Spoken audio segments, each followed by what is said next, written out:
Good evening. Good evening, everyone. Welcome to my channel, Ashira Star Goddess or Ashira. Um, so today we're going to be talking about infusions, teas, potions, tonics, and all those sorts of things. I've been making a lot of them lately from a lot of the flowers and plants in my garden. So I just want to share with you. I am making a how-to video for a future vlog on this channel. So you can see a step-by-step process. But on this live, I'm just going to show you guys what I've been creating, what I've been up to, and just sharing a little bit with you about what I'm making. So, first of all, you are looking at some fresh mint that I grew in my garden. Look how big those leaves are. So really good for mint tea. Mint is so good for so many things. And magically, it is good for attracting money, abundance, prosperity, anything green, minty. Also, it smells good. It makes a great tea. It's good for your digestive system. I also have, if anyone knows what this is, I wonder how many people are familiar with flowers and stuff like that. But anyway, this I have recently been using. This is Verbena, or also known as Vervain. And I've been making a tea with this and a tonic with this. And it is so good. Let me tell you, when I discovered this, I was so happy. So I'm growing Verbena in my garden. And also I have some gardenia. And so I made a tea the other day, or an infusion. And no, this is the infusion. I made an infusion, and it's basically a tea of herbs, flowers, and things like that, fresh from your garden or just from wherever. A vervain,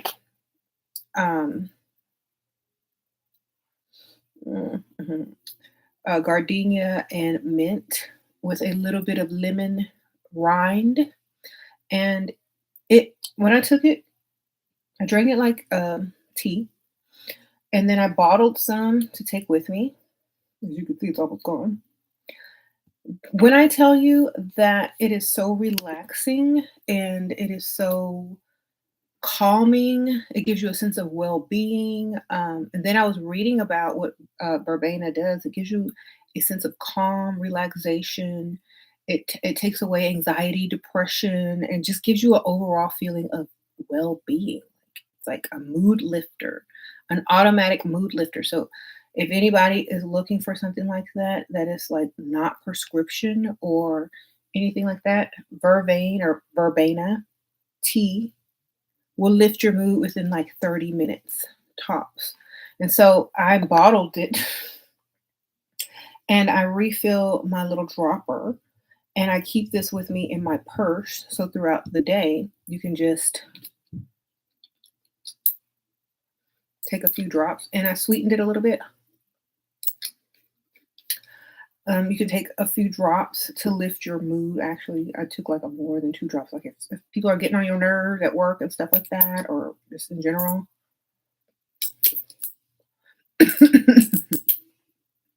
My Vervain on.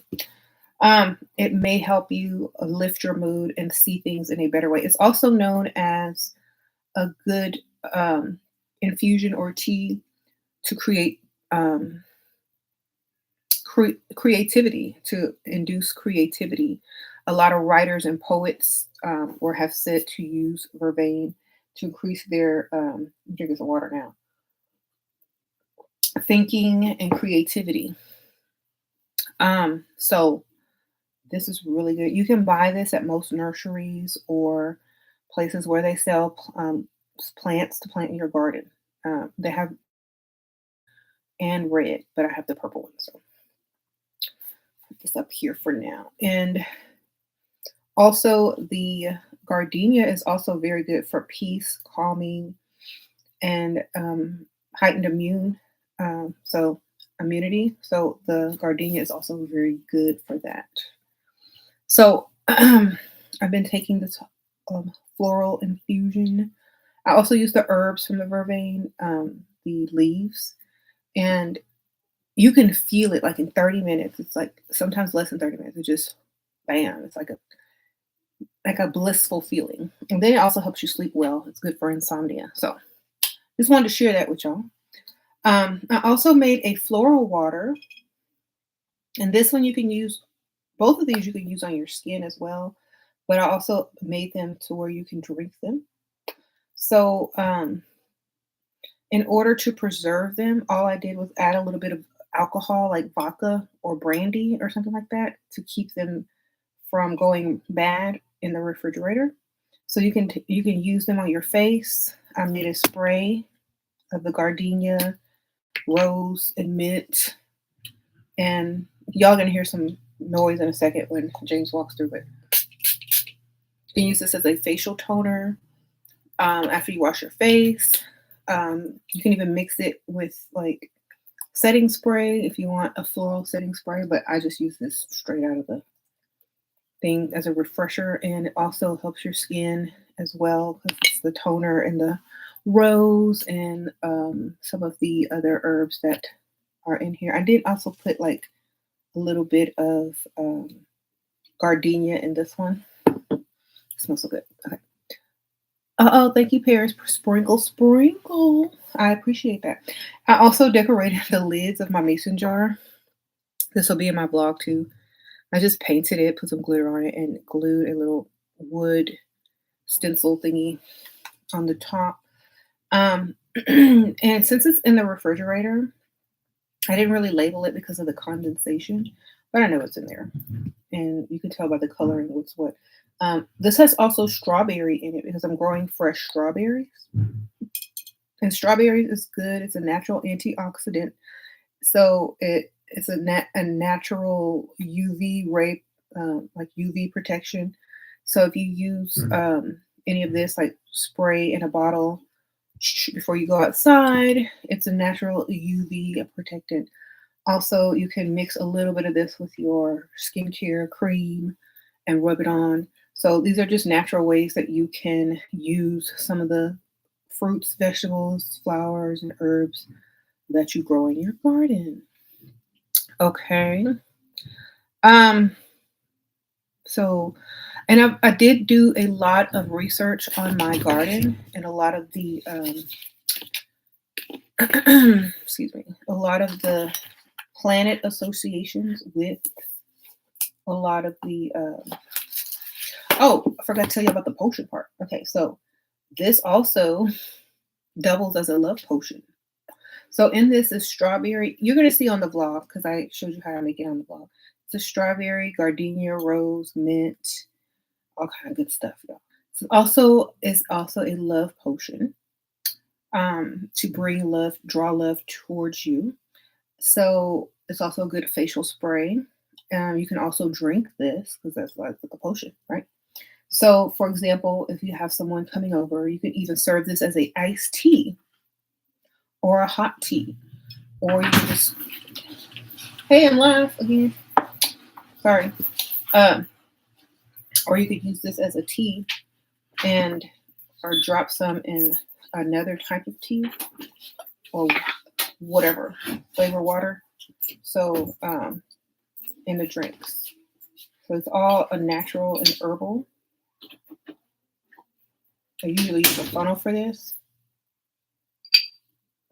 And you can just carry it in your purse throughout the day and drop a few in your drink or in your friend lover drink. It's very sweet to the taste because there's strawberry in it, so it's naturally sweet. And there's mint, a slight bit of alcohol to keep this from going bad. It's like a preservative. So you can't really taste the alcohol, but it is there to preserve. You can barely taste it. So a tonic is more like what is a medicinal for medicinal use. So, for example, my Vervain, this is more of a tonic that I keep with me to boost my mood during the day or before I go to sleep, or just for an overall feeling of comfort, peace, well-being. It just kind of relaxes you. It feels like you just got a massage, so it's really good. Um, I was very happy to have discovered that, and I was like, I went and bought two more Vervain plants to plant in my garden just because of that. And it's a bitter taste, so you will need to sweeten it with something. Okay, I've been keeping a lot of notes and journals on the planetary aspects of a lot of the plants that I have in my garden, and most of them are Venus. Just by coincidence, most of the plants in my garden are associated with Venus. I would say 90% of them. And I randomly pick what I want to grow in my garden. It's not like a plan or anything. But usually all the plants that end up in my garden are definitely associated with Venus. And I've done a few pages of research on a lot of the plants that I'm like taking in the tonics and the waters and putting on my face. So I know what's good. I know the side effects, so I'm not, taking any risks in that department. So gardenia symbolizes protection, and also metaphorically and energetically, they can help dispel feelings and energy of negative feelings and energy. And then we have Verbena or Vervain. It is Latin for the sacred plant, symbolic also for romance and sweet memories, protection, healing, creativity, and happiness. It's a good remedy for treating menstrual problems, bronchitis, migraines, kidney stones, infection, arthritis, gout, diarrhea, cramps, anxiety, and insomnia. Okay, so effectively treats depression or anxiety and insomnia, used in various products such as lotions, creams, teas, blah, blah, blah, blah, blah.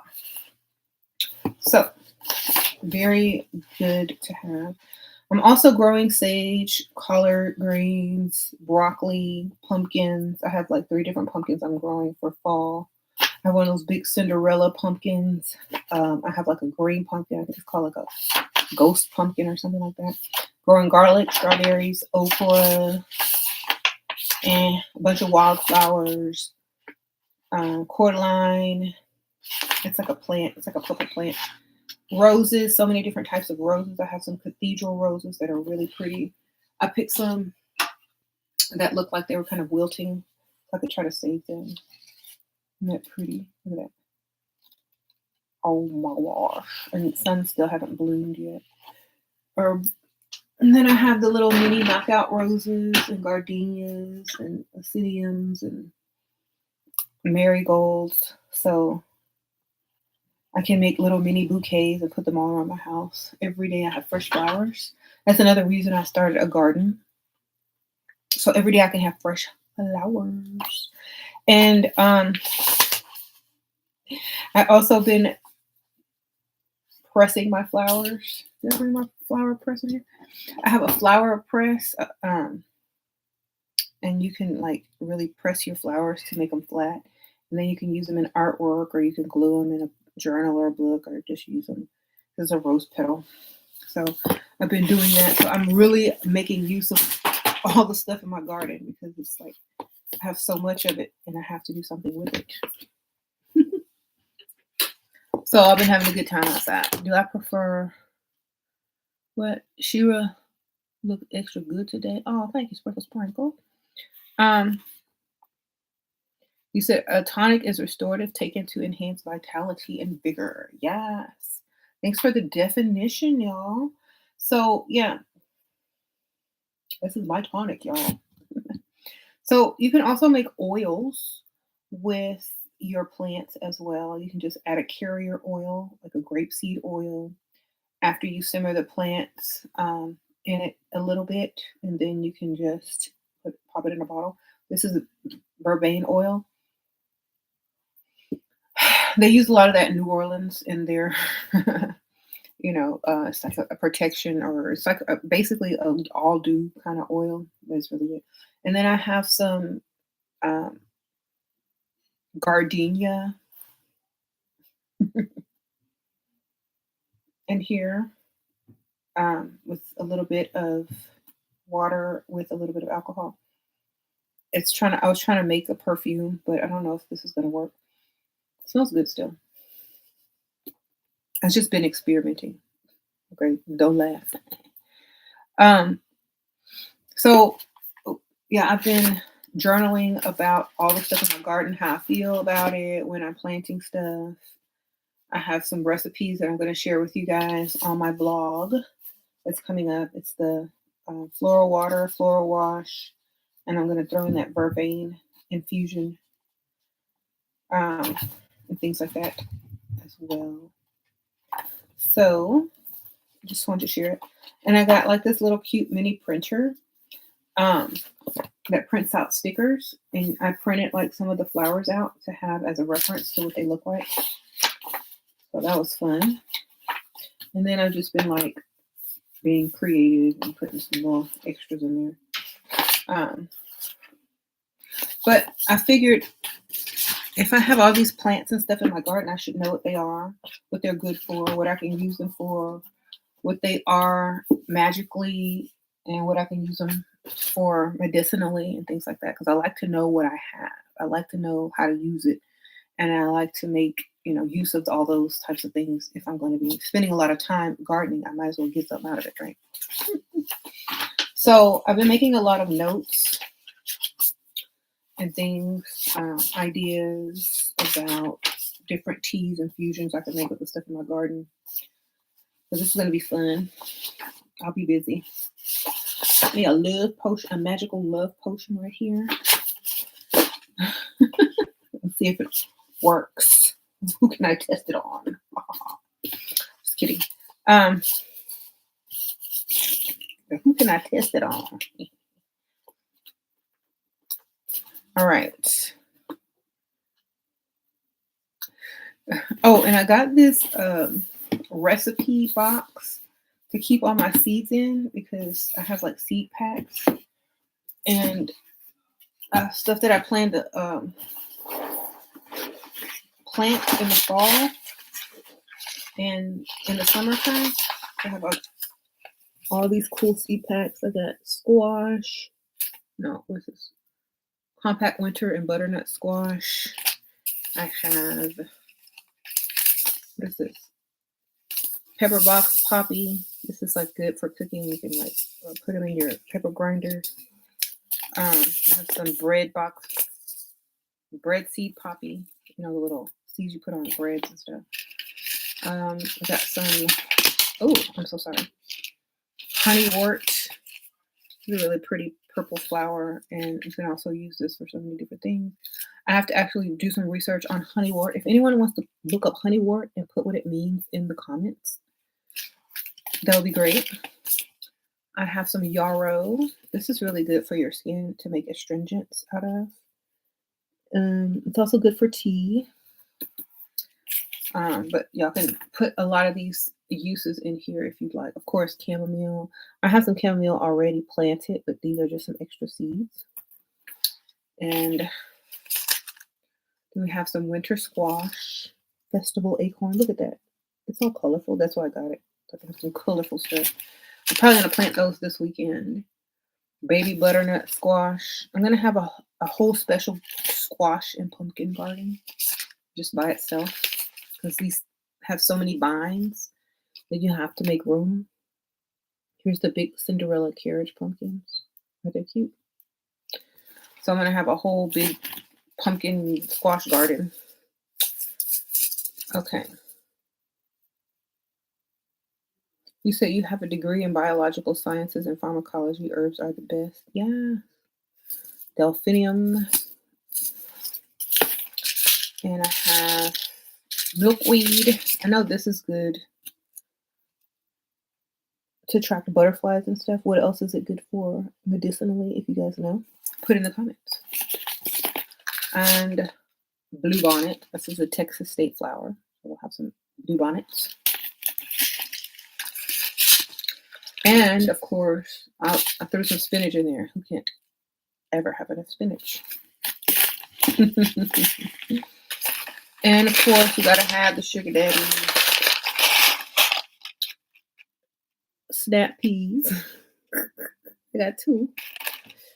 And the seeds are kind of big, and they're supposed to yield these like snap peas. So these would be really cool to have. And I'm just gonna store them in this little recipe box. See how it works? And they're already like vegetables and plants on it, so it's kind of convenient there. Here. You said milkweed is poisonous. Well, it attracts butterflies, so I'll put that in my floral garden. There's two plants that are not to be ingested, and I know which ones they are. I always do the research before I do anything. So. Okay.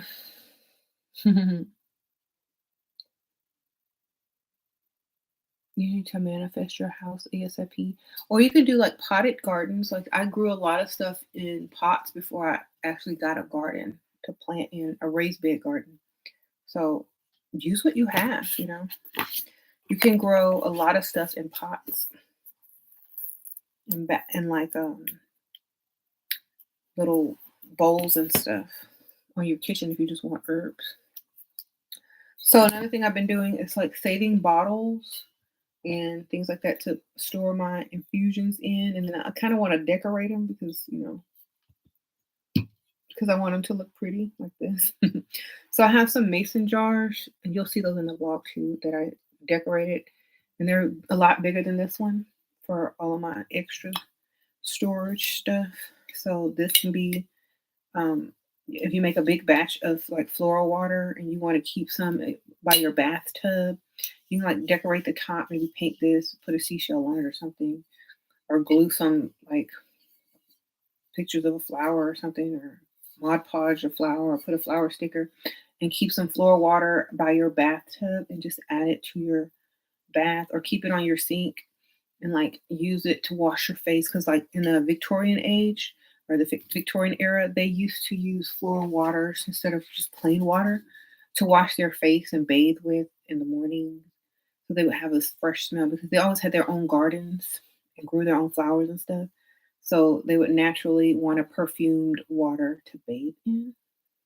Also, they used it in their shampoo or as shampoo and things like that. So it's really good to have if you're just going to have, floral waters laying around.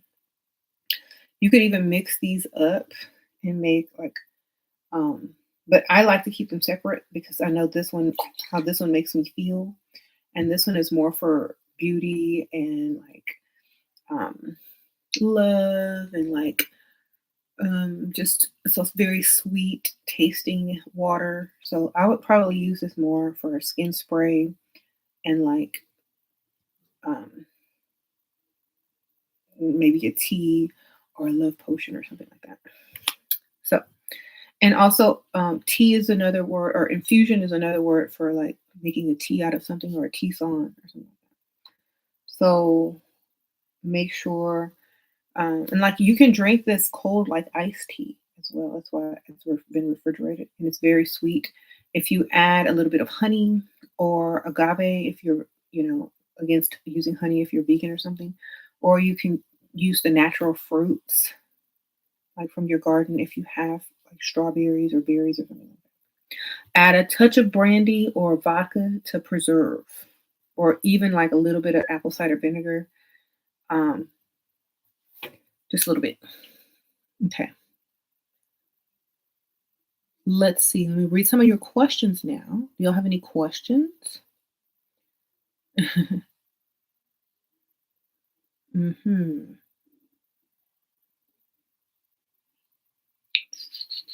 Sure. What of distilling your herbs to make essential oils or foods? Yeah, I used to make oils. I have an oil here. Like this is a Vervain oil. And all you do is take some carrier oil, like a olive oil or a grapeseed oil or something like that, and you add it to like a pot, and then you put the plants in the pot, break them up real good so all the essence get out, and you simmer them on like low for like about 2 to 3 minutes, and then you let them sit there for a while, and then it's kind of like you're making an infusion of the oils, and then you just bottle the oil. And then you have your essential oil. If you want to do it like without a carrier oil, it takes a long time, and you need like a fancy chemist set. So the way that a lot of people do it is to use a good carrier oil that's not very scented. Grapeseed um, is really good. If you want a sweeter oil, use almond oil. Olive oil is good too, but um, grapeseed has no scent, so you're good. All right. Mm-hmm. Um, mhm. Let's see.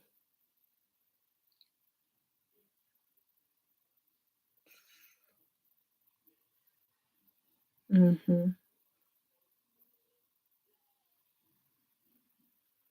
Right. Let's see. I'm reading some of these questions. Do I grow herbs? I grow a lot of things in my garden. I grow flowers, herbs. I have some trees, roses,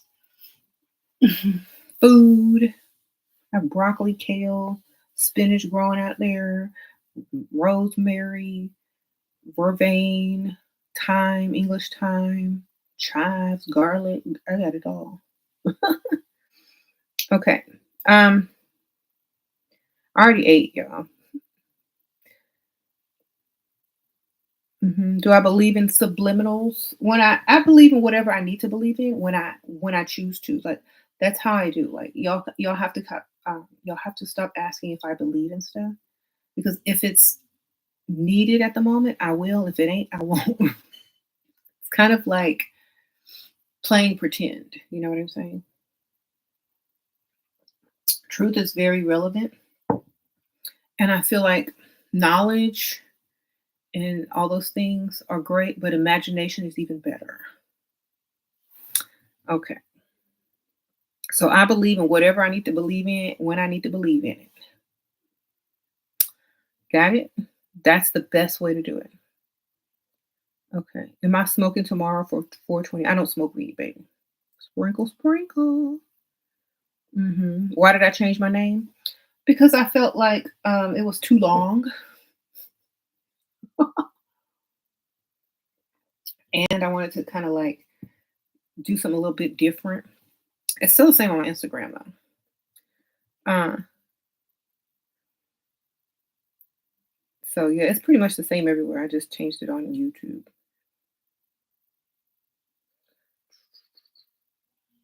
Okay.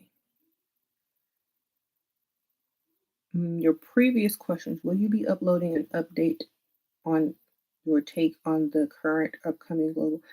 I don't care about any of that stuff. Like honestly, I don't care. The update is whatever it is. Like I'm focused on what I'm doing today in my backyard, in my house, in my home. Like I don't care what they're doing out there, baby. The reason why is because they're not paying me to care. It doesn't concern me. And people can lie to your face and tell you whatever they think you'll believe. So I know the climate is good where I'm at. Sprinkle, sprinkle. You said they lifted the mask mandate for flying. I wonder why.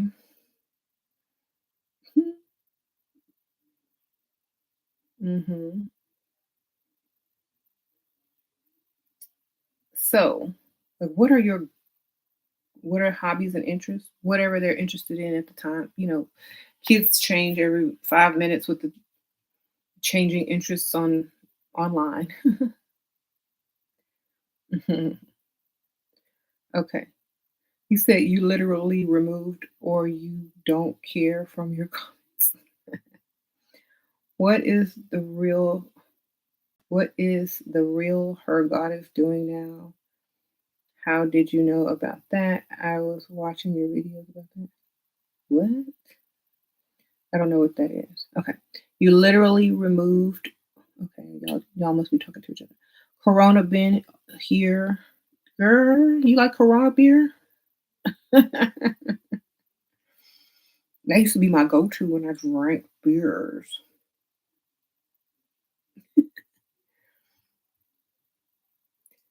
Okay. Hmm.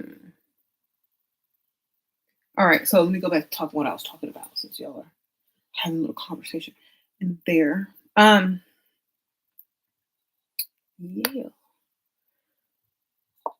Oh, hold on. Just looking for something. I also have a lavender plant, and I have some dried lavender right here. So good. I've been adding a little bit of these to some of my packages to make it smell good. So when you open it up, you get this aroma of this nice lavender smell. Then I have some of my rose petals that I pressed. These are really cute for journaling and things, scrapbooking and things like that, or just putting inside of journals like as a bookmark. Um, hmm Do I have herbs for the flu? We don't really get sick, but most of those herbs, like a lot of these herbs, are good for coughing. So I know I just have to look them up in my.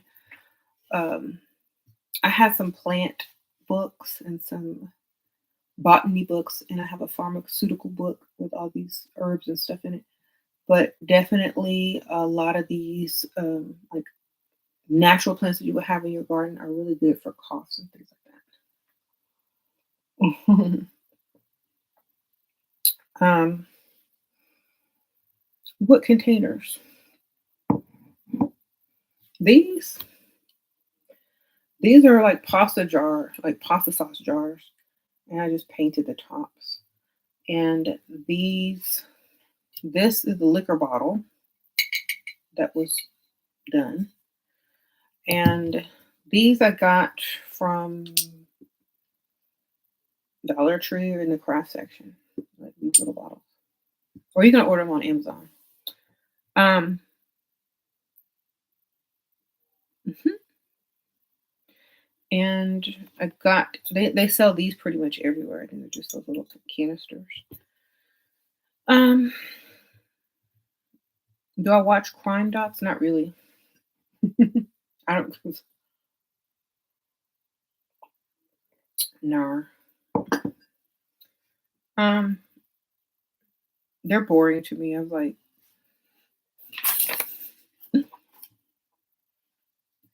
okay. hmm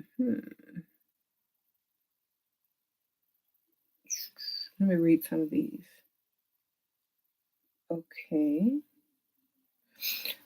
they're not really questions, but okay.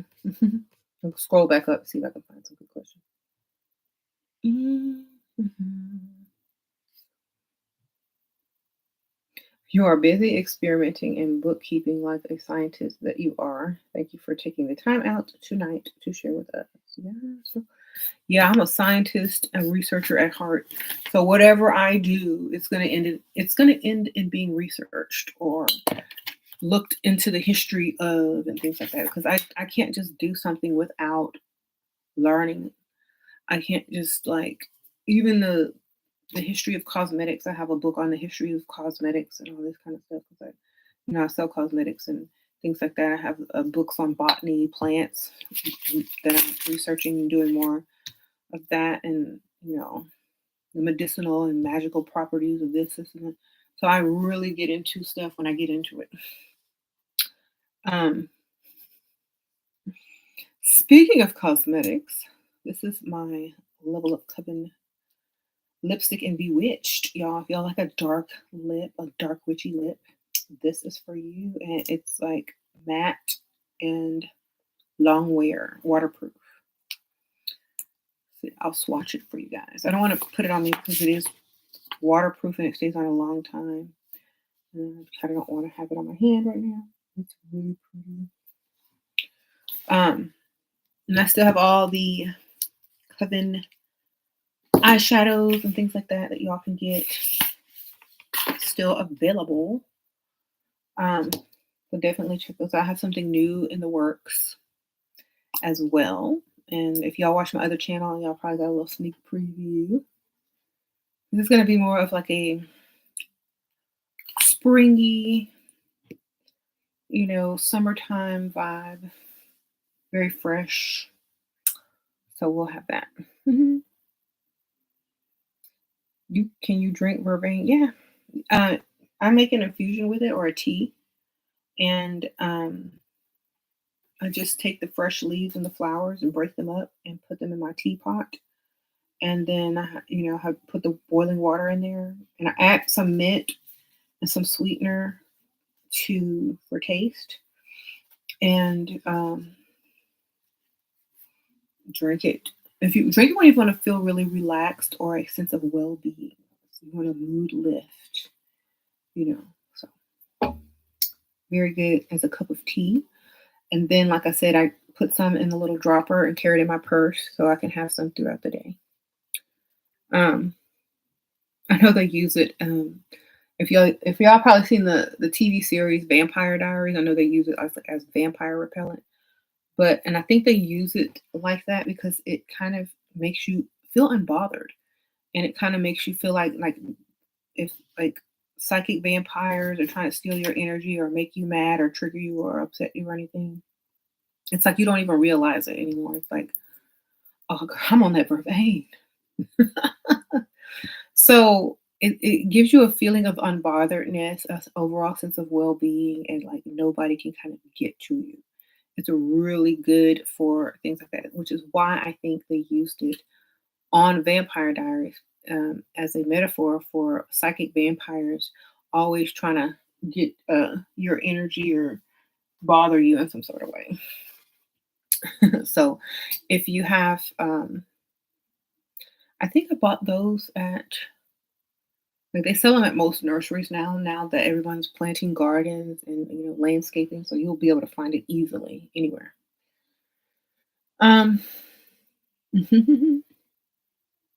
Mm-hmm.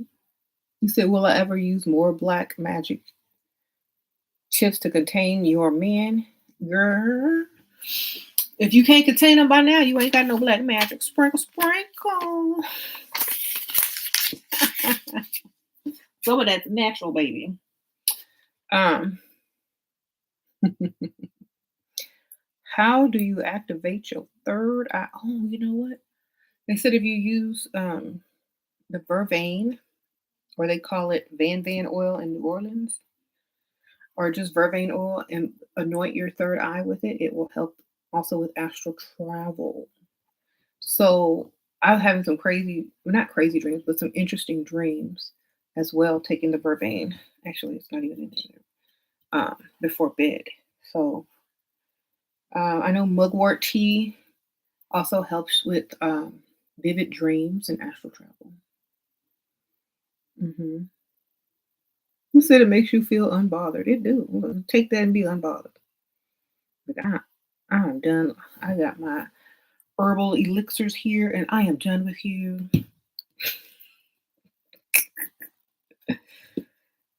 Planetary Venus.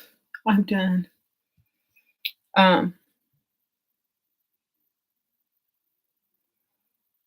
Mm-hmm. You said you can't wait to heaven when we wake up where women don't need makeup. Ha ha ha. Can the war be over already? Well, what about the drag queens? They're men. They wear makeup. Y'all gonna be attracted to them? Sprinkle, sprinkle.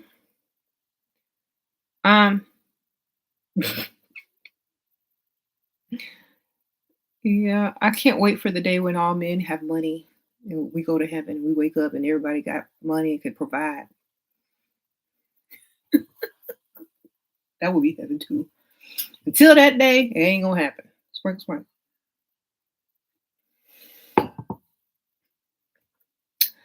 Speaking of money, maybe you need to go ahead and plant you some mint.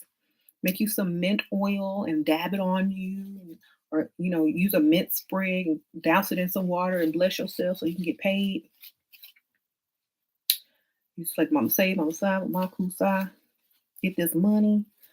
And you know, yes, cheer is way more entertaining. Yeah, I be trying. I gotta be up here too. hmm Can I talk about practicing while you was pregnant? Manifesting while you're pregnant is really good because you're more vibrational. You have two your frequency is higher because you got two heartbeats, baby. I repeat that. Your frequency goes further and it's bigger while you pregnant because your heart and the baby's heart. Boom. Go ahead. Manifest your life. Okay. Tips on dealing with depression. Girl, get some Vervain. Garden. Actually, even boredom. Sometimes people think they're depressed. They could just really be bored. Too much free time or thinking about something too much. Maybe you're just bored. Busy yourself. hmm Yeah, I love gardening now because I can grow so much stuff and make so much stuff and experiment with so much stuff and have fresh flowers every day. I'm gonna have fresh vegetables. It's like you're so proud of your little plants and stuff. And I'm also like expanding my business and adding more stationery and things like that. Having fun journaling and documenting the process. So I think it's just staying busy and finding what you like to do and finding that zest of life again that the modern world takes out of you, like by making you get up and go to work every day and go buy a clock and do all this kind of stuff. It's like good to be free and to do what you want and to actually have fun doing it and learn while you're doing it and enjoy the process. And it's like everything is new again. So whatever you can do in your life to make it feel new or fun and exciting again, that's what you got to do. Keep it moving. Get some sun, keep it moving. Verbena or Vervain. You're gonna find it in the plant section or the little floral section. Probably you can get it at Walmart or I don't know if they have it at Walmart, but I got this at like the nursery in Tractor Supply and then Cornelius Nurseries. They have these. I don't know if Home Depot has it or Lowe's or whatever, but they look like this. And they also have red ones and white ones, like the flower. And it says Verbena. And they're not very expensive at all. So, okay. Let me read some more of these. hmm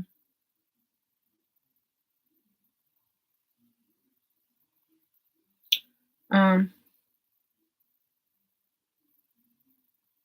what is the name of that little book you used to read about quantum physics? Um, the little one, 5 minutes. It's like the 5 minute series. And they all like there's these books and they have all these topics and subjects and says whatever, whatever in 5 minutes. So I think it was quantum physics, 5 minutes or something like that. But I don't know what that book is.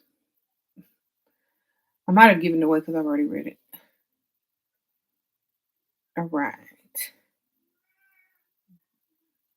Yeah, find a new passion. Yeah, that's what it is. Mm-hmm.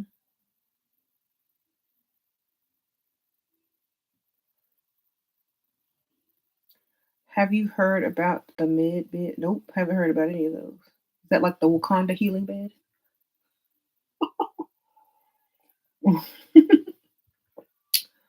Okay. How would I raise my son if I had one? I don't know. I don't have one. Mhm. What's your garden composition? Is it 100% earth? I have two gardens, and I'm about to. I have potted plants and two. raised bed gardens, and I'm about to start another garden for squash and pumpkins. So I have one for herbs and vegetables, another for flowers and plants, and then, like I said, I'm gonna have squash pumpkin garden, and then I have potted herbs and roses and like miscellaneous stuff in some pots.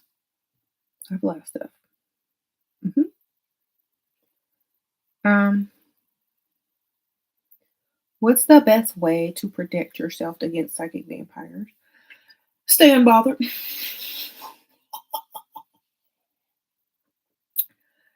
Honestly, this is the best name that I've ever come up with for a lipstick. Unbothered. It's a nude lipstick. It means I don't care. Um, the best way is not to give any attention and stay unbothered and keep moving in the direction in which you would like to move. That's the best way, baby. If you want a tonic or an infusion, I'd suggest a Vervain, like I just explained. Gives you an overall sense of well-being, bliss, um, and you're not worried about whatever anymore. It's like you do you, baby. That's what it's like. It doesn't last like for a long time. I would say like maybe about a couple of hours, and then of course probably gonna go to sleep or go about your day, and then but overall it keeps you in a calm sense and not bothered. Okay.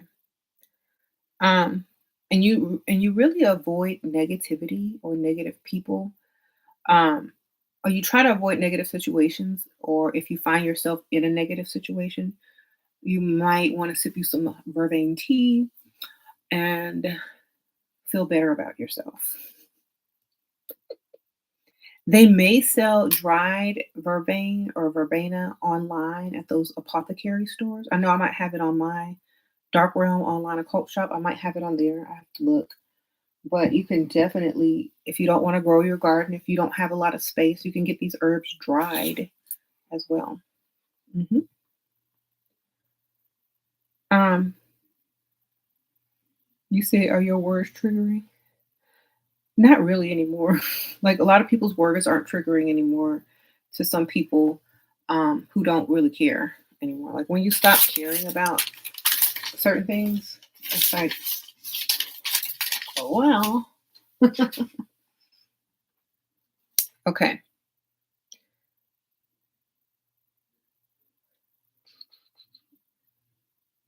You hate this generation. Back in your day, nobody had that half the worries we have. I think people create worries. Like I think you're right. Like in social media, there's so much stuff that people are constantly looking at that they would have never seen in their life unless they knew that person or those type of people, and they would not be stressed out over something that they would never have never seen or has anything to do with them, or following trends because someone else did it. There's less likely going to be people worried about stupid stuff. How do you prep for an interview? I don't. Sprinkle, sprinkle. Girl, I just go in there. I don't actually, I never had to prep for an interview. I just did what I did. And the job wouldn't last long anyway because I ain't going to do what I'm supposed to. Y'all know that. Sprinkle, sprinkle.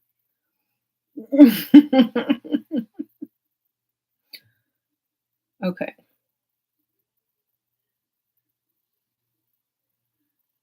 More tea time videos with my family. I don't know. They don't really want to participate. They're kind of doing their own thing. This is my thing. It's true. I just got hired today and didn't prep. Girl, when you yourself, I think people appreciate that a lot more. You could lie and say you're gonna be on time. And you're gonna be the best loyal worker in that company, or you can just show y'all hired. Y'all said y'all were hiring. I'm here. Don't let this pass you up.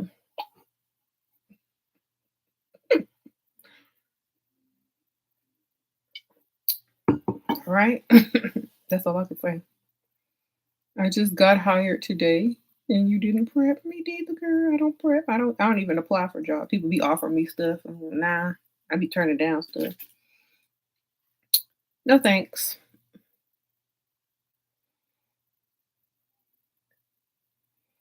Hmm. I don't think it's men's fault to be dusty if they were brought up with values by a good mother and father. There are orphans that don't have no mother or father and grew up to not be dusty. So I don't know. I think it's after a certain point, you got to stop blaming your parents and take responsibility for yourself. Period. You know, that's the difference between a dusty and a non-dusty. One takes responsibility for themselves, and they don't look to be the victim. Sprinkle, sprinkle. Okay. What's a dream that I have aside from life, from the life you're living now? Aspirations. I'd like to know a woman of your caliber. What aspirations? To do whatever I want when I want to. That's the dream, baby. Like, you can't really paint a picture of something that you want to do. You just have to be able to do it when you want to do it. That's the dream. Have the ability to create as you go. That's the dream. So it's kind of like asking someone, what do you plan on painting in 2 weeks from now? Or what do you want to paint? Like, if you could paint your life, how you want it to be, what do you want it to be? I don't know. I might change my mind tomorrow. I want to be able to do what I want when I want. That is the dream. There you go. Like, anything else you can create on the fly, just like that interview. You don't need to prep. Just do what you do.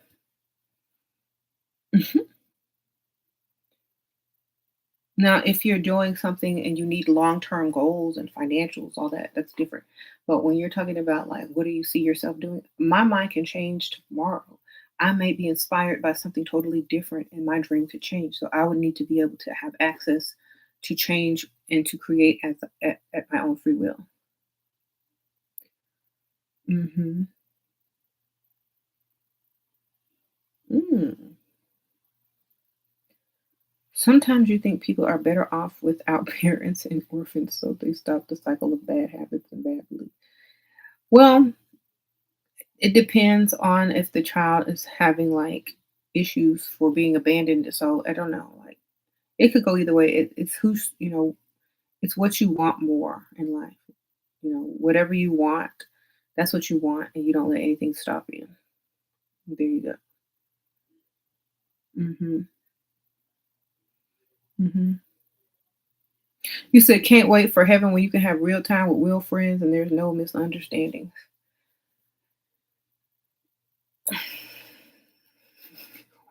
Okay, well, sometimes people don't want real friends or real time. They just want to be left alone. And sprinkle, sprinkle. A couple of celebs were adopted, actually. A lot of people are adopted, but they don't stop. It doesn't stop them from accomplishing anything, right? Have you ever tried listening device to hear the frequency of the plants? I never tried that. Cool. Um, y'all waiting to get to heaven? Experience that now. You said you waiting to get to heaven where women don't have to wear makeup. Go find women that don't wear makeup. You waiting on heaven to experience friends with no misunderstandings? Go find some dummies.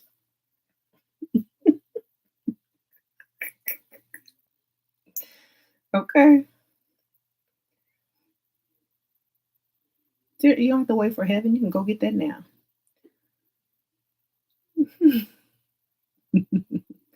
You said, well, in heaven, things are different. Well, they ain't no different than down here if you can create. All right. You say heaven is where I got no bills. You can get a sugar daddy too. He ain't got no bills. You can get a provider man too. He ain't got no bills. Make heaven on earth. That's the best thing you can do. You ain't got to wait. Or if you're a guy, I guess you do. Okay. All right. Heaven is a woman,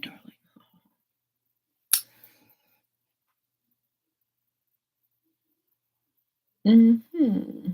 You said nothing physical in heaven. Exactly. You're gonna be watching Earth. You said, well, women wear makeup because their aviator is not as pretty. You mean their avatar? Well, cosmetics is from the cosmos, darling. If you gonna talk about makeup, you got to talk about makeup. Cosmetics were to emulate the colors of the stars, the nebulas, and the beautiful colors of the cosmos onto your face. So they call it cosmetics. So cosmetics are heavenly.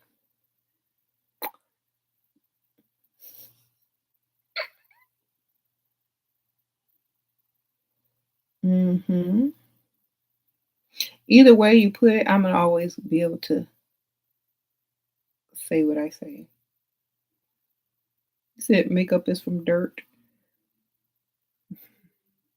Well, we're all made of stardust, which is really star dirt, right? Okay.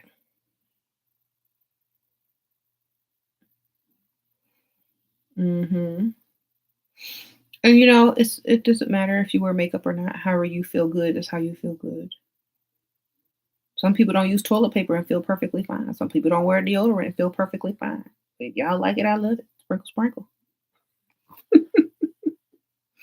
I'm not finna come up here looking like I need help. Sorry. I'm not finna come up here looking like I have a GoFundMe somewhere. Y'all can do that if y'all want.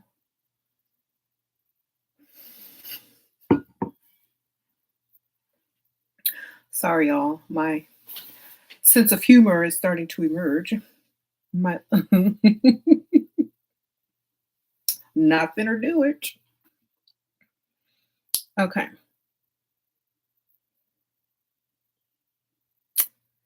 Hmm. You said cosmetics. No, it's cosmetics, darling. Get it straight. Men be wearing makeup too. Y'all haven't seen the Fenty Instagram? It's all that'll be on there now. It's men doing this.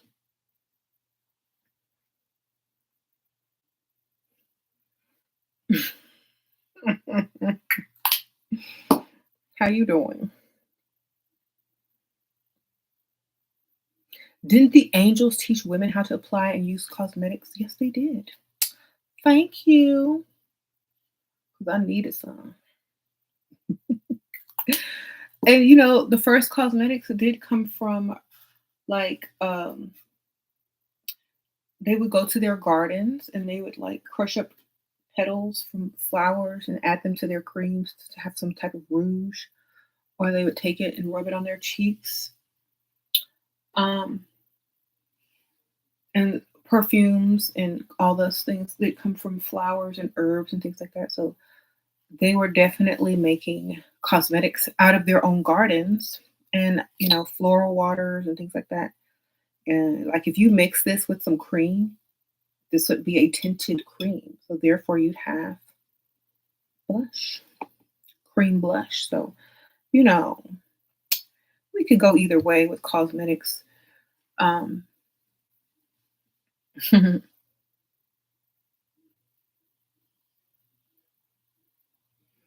said that's why Jesus baptized people to how they really look. Yeah, it was crazy.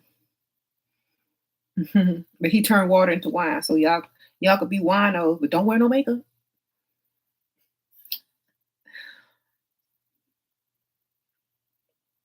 Drink my blood, eat this bread. Here goes some wine, but don't have no makeup on now.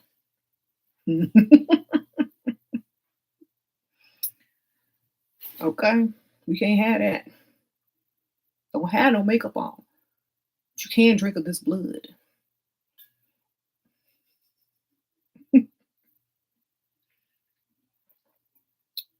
You better not have a stitch of makeup on. I don't even think Jesus said not to have no makeup on. And they fled from Egypt. So his ancestry wore makeup. They had the eyeliner and the eyeshadow back then. So, he is from the ancestry of wearing that makeup.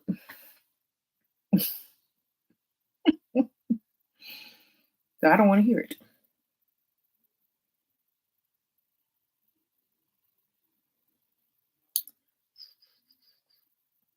They make so many things up about Jesus in the Bible. I know, right?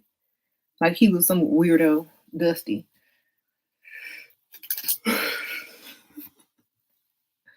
He didn't care about no makeup. Shoot.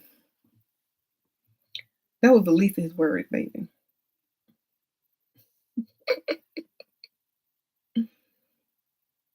Mhm.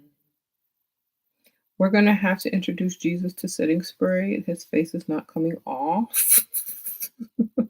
Y'all so silly. Like from that cloth. Y'all are silly. You said alfalfa is good for money and makes roses grow faster. Ooh, thanks for the tip. Uh, yeah, we're not holy rollers over here. So y'all can keep y'all religion to yourselves. Hmm.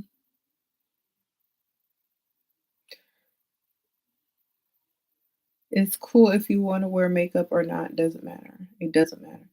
It's like there's people that are more upset about people wearing makeup than there are upset about people doing other things. Like if you don't care about those people that are doing all those bad crimes over there, but you care about some woman wearing makeup. Okay, doesn't make sense to me, but if that's what you like. um, I think a lot of men don't like when women wear makeup because it gives them a more confident allure, and they feel like the men should do more for them because they look pretty. And that's probably why the women wear the makeup so that men can do more for them because they look pretty. If y'all were already doing what y'all supposed to do, maybe women wouldn't have to wear as much makeup. Sprinkle, sprinkle. I'm gonna blame y'all. There you go. If you paying all the bills and doing the most, then who cares? You say exactly makeup in here, they want to strip you of it. Because they know you can go out and get better. And when you do, they're gonna be mad. So treat her like she got on that makeup in hair when she don't got on that makeup in hair, and then she won't need the makeup in hair, and then everything will be fine. If you ain't treating her right, she gonna go get somebody too, and make it leave you blowing in the wind like that wig. All right. Yeah, makeup helps enhance what you already have. And another thing, like it's kind of like anything that boosts you. Like you can get your tonics, your love potions. It's the same thing as a love potion. Somebody can not have on a stitch of makeup, do a spell, do their love potion, and feel beautiful, vibrate whatever they're trying to attract because of the spell work, and um, still accomplish what they need to accomplish. You know what I'm saying? Back in the old days, they used to call makeup witchcraft because it is a glamour magic. Okay. So if you're on this channel and you practice magic or believe in certain things or whatever, makeup cosmetics is a form of magic. And it is a, you know, so I made it kind of look like a potion bottle because it is a form of magic. It is a magic potion. You put this on your lips, they look all extra juicy and good, and men want to do whatever they got to do to get close to kiss them, then guess what? You will have abundance, prosperity, favor, and love. All the things that you go looking in spell books for. You will have it. um, so, Use makeup as something to enhance what you already have. Use it as glamour magic. Use it as anything that you need to use it for. That's what it's for. It's for you. It's a gift. All right.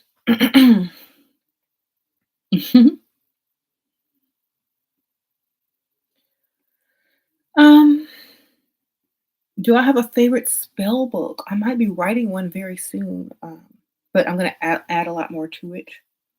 So I'm probably gonna do like one that has to do with a lot of the herbs and tinctures and oils and infusions and things like that, and along with some of my spells, some of my money spells too.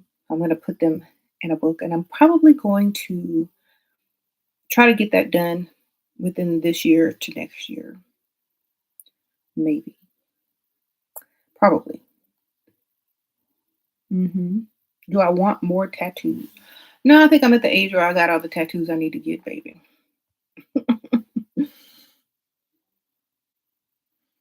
hmm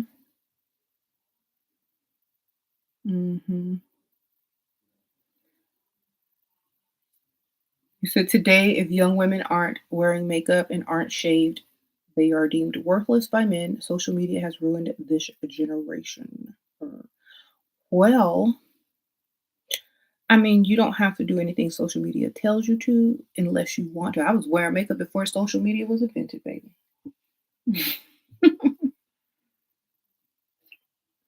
So, I mean, some people just like the aesthetic of makeup.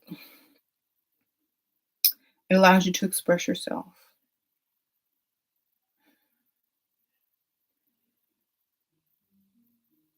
I think more women were just introduced to the privilege of seeing makeup and stuff like that online and see how different you can look. The glamour. There's never been a time when unattractive women were elevated. It has nothing to do with social media. True. Mhm. Today, okay, yeah. So,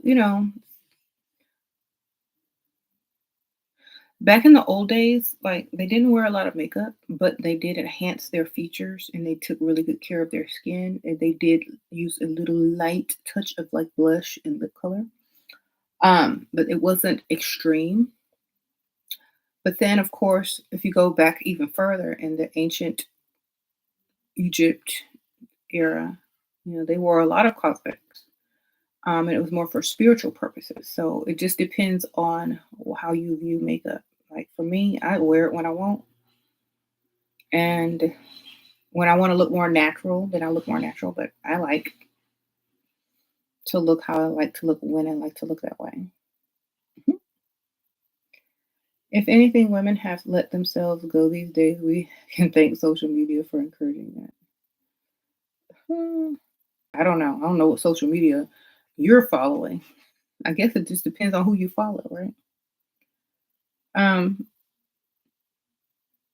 so as far as like herbs, you can make your own teas, dry your herbs, dry your flowers, and you can set them out in the sun, or you can put them in a dehydrator, or even an air fryer with nothing in it. Can dehydrate fruits. So if you want to chop up, like if you have some apples, like if your apples are going bad in your fridge, or your lemons, or any type of peach, you can dehydrate them in the oven, like slice them up and dehydrate them in the oven, and then chop them up and use them for fruit teas. Um, and you can save them all in like little jars like this.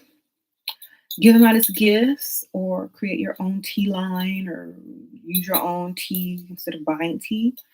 Because I noticed that sometimes when some of the fruit goes bad, the kids will tend to throw it away if it has a bruise on it. And so I'm gonna start taking those fruit and slicing them kind of thin, and then drying them out and using them in my teas. And also, it's like a natural sweetener for your tea. You don't have to use a honey or artificial sweetener, or stevia or anything, because the fruit will naturally enhance the sweetness.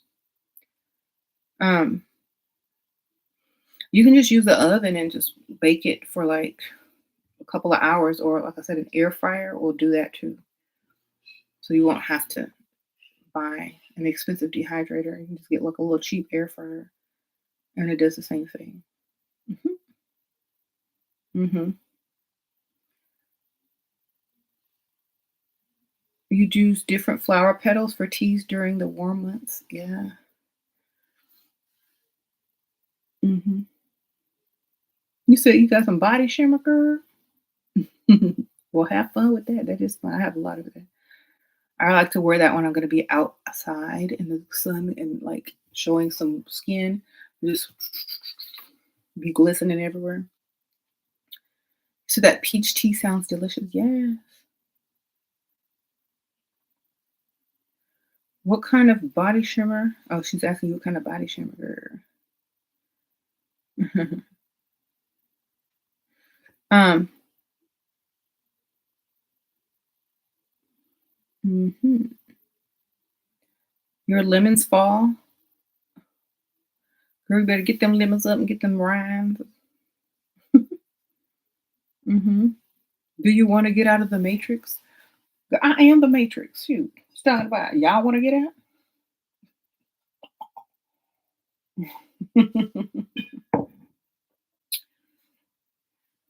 Sprinkle, sprinkle. You said, "Do I want to get out the matrix? Do you want in?" You made a lavender tincture with vodka, but not sure how to use it. Oh, you just take it in drops under your tongue so it absorbs faster. Um, mhm. If you don't like the taste of that vodka, try using a sweeter alcohol, like a brandy or an alcohol that you actually like the taste of. That way, it won't be so harsh. Some people even use like apple cider vinegar, but some people don't like that taste. So I suggest something that you like the taste of.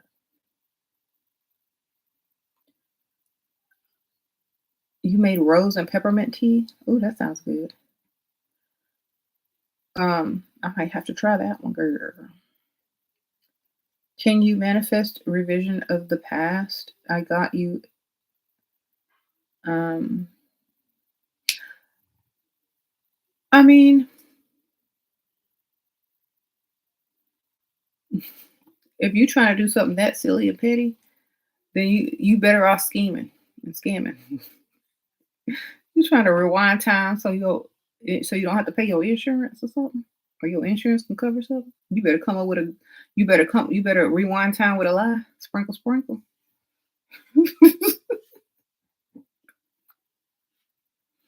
or a legal excuse. Y'all be over here doing magic when people can come up with real ways to get that solved. Mhm. That is the magic to find the idea on how to get that solved. Let's see what happened to you. See, manifest if it didn't happen, you didn't. It ain't your fault. No insurance can cover.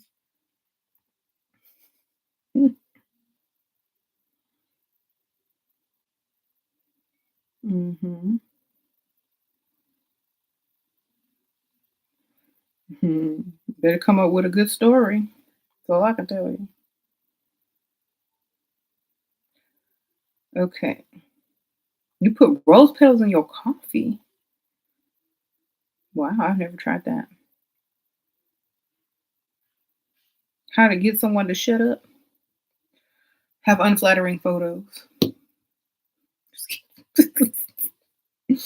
um,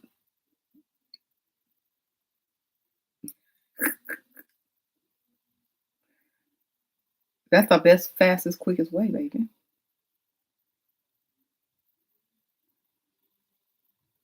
Mhm. Okay.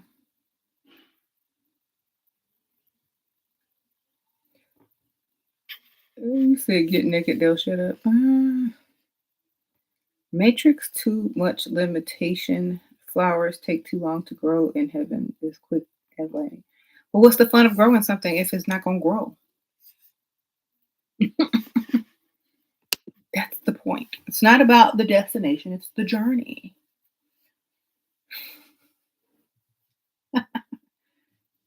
You gotta even you still have to wait on Amazon packages, okay? When they make a 3D printer to print out whatever you find on Amazon, is that heaven? Click the button and it's free. That's what I'm waiting on then. Everybody's gonna be trying to print out a car or some money. And you won't even need money if you can print it out, right? So it doesn't make sense. No one's trying to hurry up and get somewhere that's boring. Okay. Where's all the bad people? Where's the funny stuff? Nobody wants to live somewhere perfect and boring. I mean, I live in the suburbs already. Come on. I like living in the suburbs, don't get me wrong. But I like to watch things grow. I like the journey. I like seeing how things evolve and being a part of it and having fun. I don't care about what I can have instantly. I can go to the store and buy some flowers instantly. Hmm. You see, we've been lied to. This is heaven. Exactly. Snap my fingers and I have flowers. I can do that and have some flowers at the grocery store. Already grown because they're growing flowers 24/7, 365 days a year. So you can have flowers like that. Okay. I mean, who cares? But to grow your own is very satisfying. Um, you said we've been lied to. This is heaven. Exactly. On the basis of the first Hermetic principle, the all is mind. The universe is mental, is the reason spells and magics fail because people prioritize focus on the ingredients more than their mind. Exactly. The spells are symbols. I mean, the ingredients are the symbols. It's like the recipe to get a cake. It's symbolic as well. So, mhm, mhm. You say heaven is where there is no money, dusties or dust. Oh, well, I guess heaven is in the middle of the ocean. Sprinkle, sprinkle. Um, ain't no dusties there, ain't no money there. Okay? It's just the water.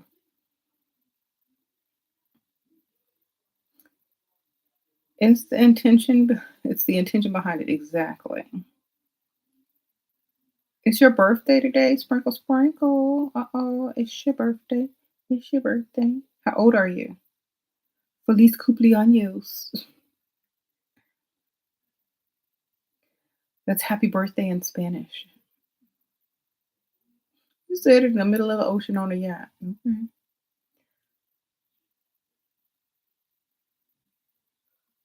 Can magic be used to stop murderers and bad people, like stop horrific crimes? Um, if it, it depends. Maybe somebody's doing magic to create those horrific crimes and murders. So honestly, there's good people and bad people. And there are people that are wanting certain things and people who aren't wanting certain things. So if there's people doing magic to create those things, and then there's people doing magic to not create those things, whoever's doing it the most, I guess. You know what I'm saying? It's just like money. Magic is a tool. If you have more people using their money to feed starving people to where everybody is treated like a human being and equal, or are they spending it on shooting satellites into outer space so they can Google Earth, whatever you're doing? It doesn't matter. Who has the money and what are they spending it on? Who has the magic and what are they focusing on?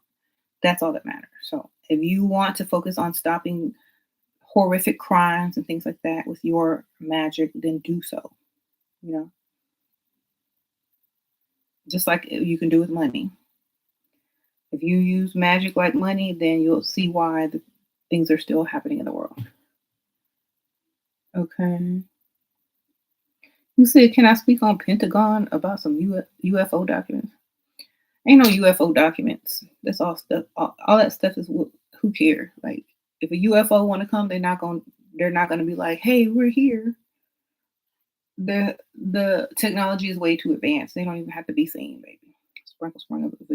If someone wants to communicate with you, they can just tap in, tap, tap, tap in. You don't need to see anything. That's symbolic. They want you to see it. They're like, look, recognize there's something different, or it's a whole symbolic ritual. So who cares? What are you doing? Is that going to put money in your wallet? Is that going to improve your life? Is it, unless you plan on marrying an alien, I don't care. Okay.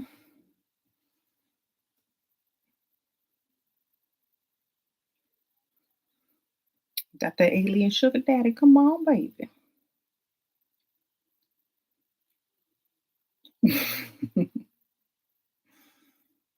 Okay. Just like in the Bible when they talked about the fallen angels. Oh, those were the aliens and the UFOs, and they fell to Earth because of the human women. Okay. Unless you plan on marrying an alien, who cares? They don't care about y'all. They want the woman.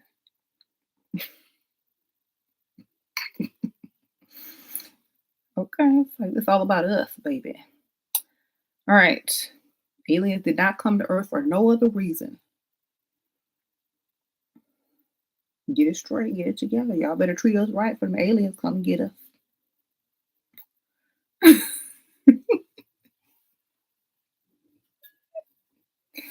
Say, we'll give you everything. You like diamonds from Jupiter? We got you, baby. Yes, I do. Okay.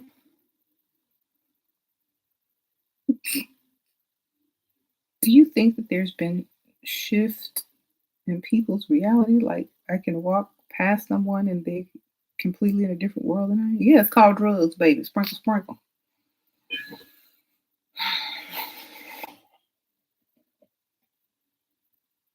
They did legalize marijuana in some states.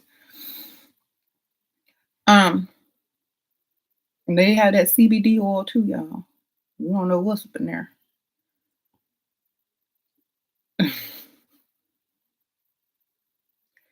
You definitely believe people live in different worlds and on different timelines. Yeah, because we are like definitely able to do that because all is mind. What's your opinion of abandoned staircase in the woods that lead to nowhere? It leading to somewhere. It's going in a direction. You might not see where it led, but it led to somewhere. Hmm.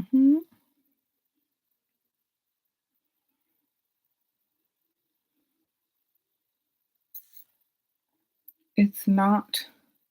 You're not of this world.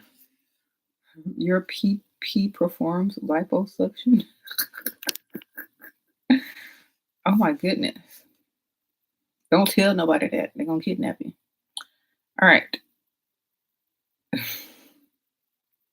Sure, you've been having nightmares. You have? And waking up at 3 for 2 weeks now? What do you think can be causing this? I don't watch horror. Maybe you should start watching it. Sprinkle, sprinkle. Maybe if you watch it in real life, you'll dream about something different. Because I used to watch horror movies a lot, and I never really had nightmares. Because if you're watching nightmares, then you're gonna have good dreams when you go to sleep. Try that therapy, girl. Go watch some scary movies and then go to bed. You have dream about some flowers and rabbits and dandelions blowing in the wind. You had night terrors many times, not lately. Okay. Watch the movies then. That's what they're for. Um, you have been having the best sleeps and dreams. Me too, girl. Okay, so drink you some calming tea before you go to bed. Maybe some lavender, some chamomile, some vervain tea. Um, you'll be good. So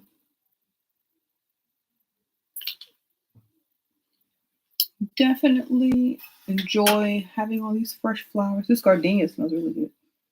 It's like perfuming this whole room. These gardenias. Mhm, mhm. If you don't have flowers, you can also make these with essential oils. Just go and get some essential oils. Um, I know they have, if you go to like certain shops, they have what they call Van oil, like, or you can get Vervain, dried Vervain online and use a carrier oil, or you can make a tincture out of it. So if you don't have like a lot of lush green, herbs and stuff like that, just use the essential oils that are 100% and things like that. Have you ever met someone and felt they were your person, but you were with someone else? Um, every time, every time I had a boyfriend, yeah.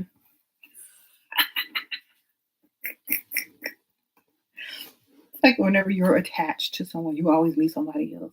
That's like, oh, I should be with them, and then you cheat or break up or do whatever, and then you feel the same way about the next person. So honestly, yeah, about everybody that I meet while I'm with someone else. Not everybody, but a few people, a few special people. Yes. Um, you love lavender and chamomile tea. Watch behind the scenes of making horror. You'll just see all the fake and entertaining. Yeah. Can't wait till heaven where you can eat real pasta and pizza. Ha ha ha. Don't need keep girl. You can eat that now.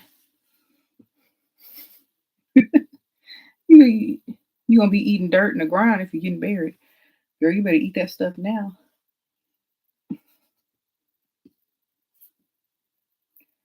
You gonna wait to heaven to wear your best outfit, eat your best food, look your best. And what if that doesn't happen? Then you're gonna be mad. Better do it now, and then you can have it both ways. You can do it here and there. It's like you already experienced when you get there, baby. If you get there, um, girl, do what you want here now. Don't wait. When you wait, it might be too late.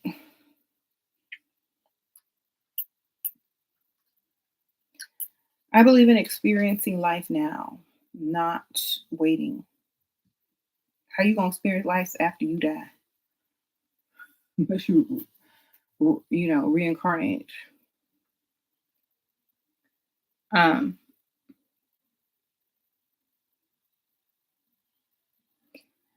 this made you think spirits come here because of ancestor food.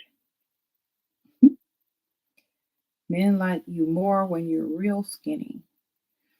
Well, get one while you're real skinny, sign them papers, and they gonna like you either way. Like, okay. Or they gonna like some divorce. Sprinkle, sprinkle. Okay. You never in your life felt this way. You're 30, you'll be 31 in May. Wonderful. Why are y'all laughing? It's true. Y'all act like men don't go bald and get a beard good. Or worse. You know?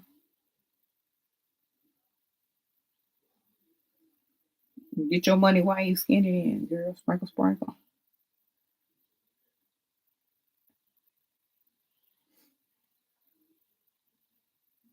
Okay. You said scary truth. It's scary. I shine is shiny, shina. Sprinkle, sprinkle. Thank you, girl. Appreciate that. You said I thought men like curves now. Depends on what man it is, baby. Get you one with cataracts and they think everything is a curve. They don't see nothing. You find the boniest part of your body and rub their hand on it. Oh,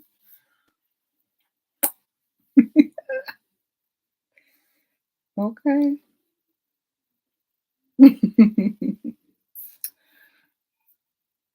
Find them cataracts and that cash, baby.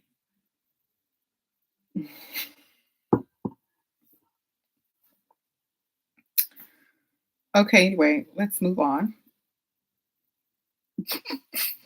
But they treat you less good in a relationship when you gain weight. Not if they got cataracts.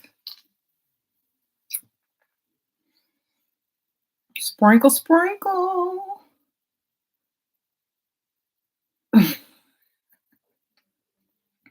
Y'all can cry if you say crying. It's true though. Shoot.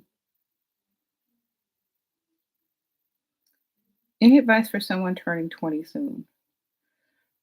20? Um, get you a fake ID. You don't be left out the club, girl. Sprinkle, sprinkle.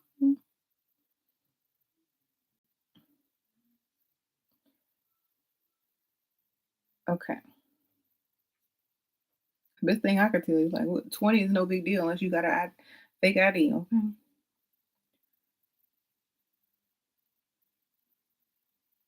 You say you chubby and you've been in a great relationship almost 12 years. Okay, Jen. Sprinkle, sprinkle.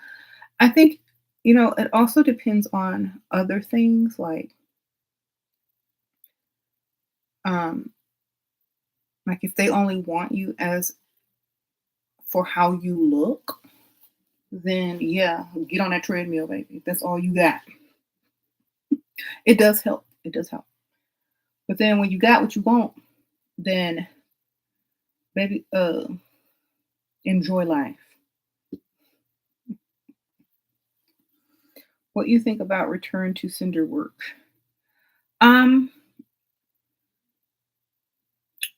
that's kind of tricky because you can send it in so many different directions or use a mirror. So a lot of people are able to combat that type of working just by common sense. So I don't know. They could mail it from your address as a symbolic return to sender, and you can be returning it back to yourself. So be careful.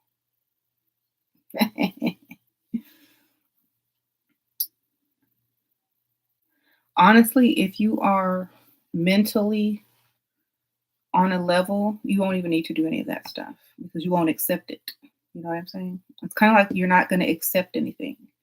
So it's kind of like you're getting a package in the mail, or an envelope in the mail from someone. You don't even accept it. You either throw it in the trash or you put it back in a little mail slot so they can come back and get it. And you never open it. Therefore, you never received it. You know what I'm saying? So that's also in life. Like if you don't want something, don't receive it.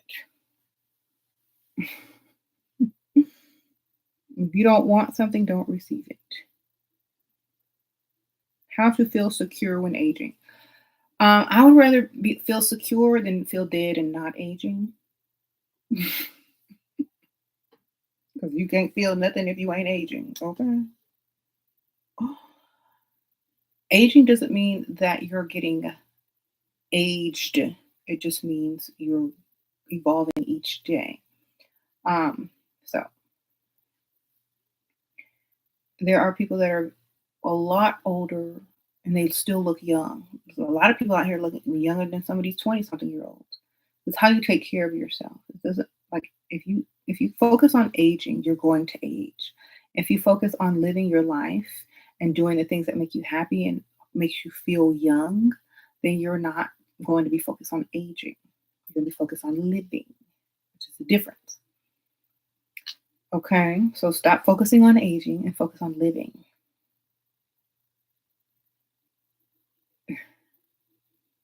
That's how you feel secure. Hmm. Do we let beautiful souls go or say something or do something? Life sad sometimes. I don't focus on letting go or receiving. I focus on me and what I'm doing, and whoever is lucky enough to have experienced my presence, or vice versa, whoever I am lucky enough to have experienced their presence. have both received a gift. And that's how I like to look at it. I don't care about all that other holding on, letting go. And if you like to reminisce about the experience that you've had with such person, or they like to experience or remember the experience that they had with you, then wonderful and great. I like to see things as allowing others to experience you and you to experience them. But at the same time, you're always going to have those memories. So you'll always be connected. Mhm.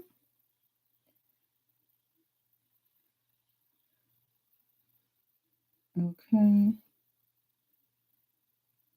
In life, if you don't want something, don't receive it. Where's your quote book? It's on the Wisdom of Shiva 7, but it's more for my other channel. I might make it, I might put some quotes in my other book soon. Hmm. He was a friend of the family. I won't see him again unless I reach out because they kept saying his name. LOL. I could though. Um, if you want to, go ahead and do it. If you don't, don't. Honestly, sometimes it's better to leave those feelings and allow yourself to maybe try to use your magic or your telepathy or whatever you're trying to, use and make them contact you. Okay? You test your magic, girl.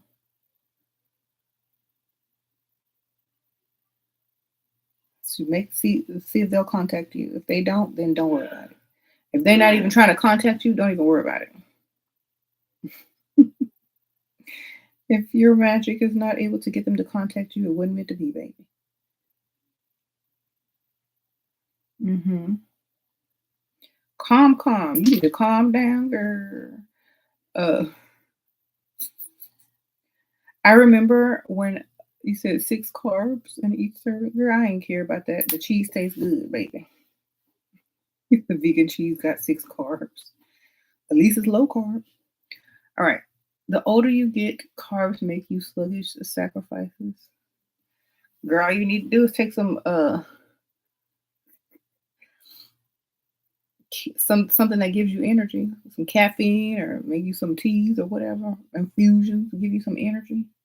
Do some ginseng or something, or eat less carbs. Okay. It feels good to send back negative energies to those intended to do harm to me. Honestly, I feel this way. If they're trying to do harm to you, they're already doing harm to themselves. Because honestly, like if they're wasting that much time and energy focusing on you, when that time and energy can be spent on making themselves better and getting to where they're wishing they were instead of obsessing about what you're doing. They can be putting all that energy towards achieving whatever it is that they need to achieve. And the reason they don't like you is because they're sitting there focusing on the negative. So I would definitely feel like they've already suffered enough because they're sitting here focusing on you and trying to make your life bad because their life is bad.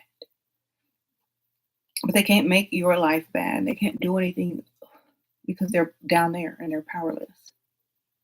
Because if they were where you are or above, they wouldn't be worried about you, baby. Sprinkle, sprinkle. So it's to me, it feels good to let them think they're doing something and waste their time and energy when they could have been getting better.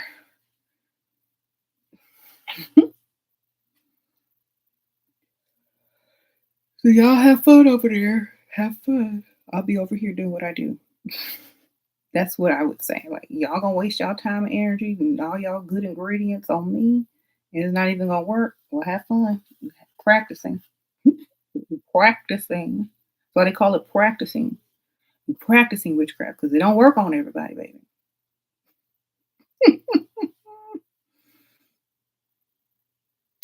So the key is letting them have it and walk away. They do negative to themselves. Exactly. Like if y'all gotta go through all that, y'all already got issues. And I I don't need to add to them, baby, because y'all already got enough.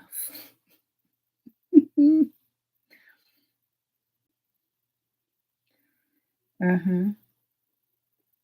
You said nothing is wasted in the universe. Exactly. And especially if you've done a spell already to turn whatever anyone tries to send to you into something beneficial, positive, and something that's going to make you money, then send them, baby. Be a smart witch. Be a smart person if you're going to do spell work and magic, do magic to where whatever anybody sends you, it's automatically transmuted into money in your pocket in the way that you want it to come. Period. So anything they're doing, it's like it's going to go through this portal that makes and turns it into everything you want. It's going to be like your wish come true. So, in a good way. So, all you're going to do is transmute that negative energy into whatever you like. So, you're basically just sending them extra energy and positivity. Yes, alchemy. You said, do I think James is a kingdom spouse? We ain't Jehovah's Witnesses, baby. Sprinkle, sprinkle.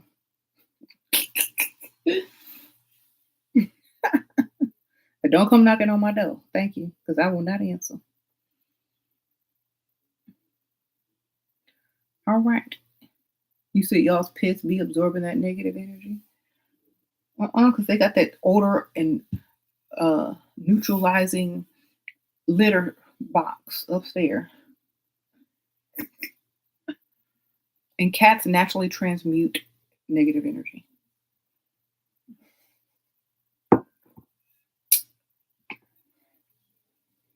Mhm.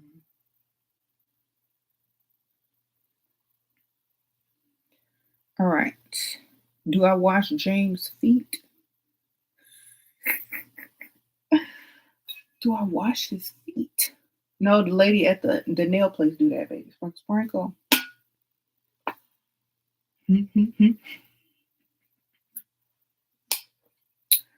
All right.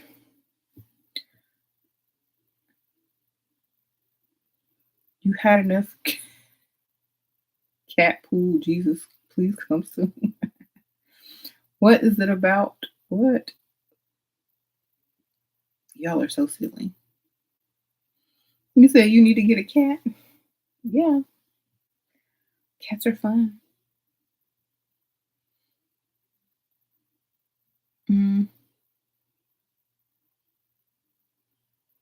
You said that's high level magic. Yeah. Learn alchemy before you start to practice magic. That way you'll be a better spell writer if you learn alchemy or the principles of alchemy or the universal laws before you start doing spell work because you'll know how to word them properly and you'll know what type of intentions to put into them and you'll know how to stop anything that's coming your way that's meant to trip you up or anything. Or you'll learn how to transmute it through your spell work or just through your mental. Hmm. What books do I recommend for beginners? They have the Complete Idiot's Guide to Alchemy, which I always recommend, and I always have um, a list of books that I recommend on my Amazon affiliate link. And let's see if I can find it. It's in the spiritual section of my Amazon affiliate link. I'll try to put it in the permanent comments when this video is over. But you can get it on Amazon. Um, I think cats have enough to clean their butts with their tongue. Yeah, that's funny. But then y'all have people doing all these kind of freaky positions on the movies y'all be watching late at night, and y'all are worried about some cats. Sprinkle, sprinkle.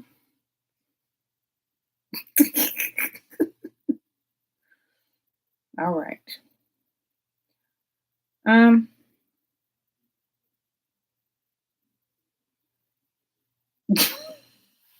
you said you always speaking the truth to making you laugh. Ooh, cats lick their butts. Dogs lick their butts. And what was you doing the other night at 3 o'clock in the morning with that girl? Or what was you watching the other night at 3 o'clock in the morning by yourself with that lotion? With no cats. Sprinkle, sprinkle. At least the cats got their shots. And don't be licking nobody else's booty. There's cleansing. Okay. Back to being classy. Back to being classy.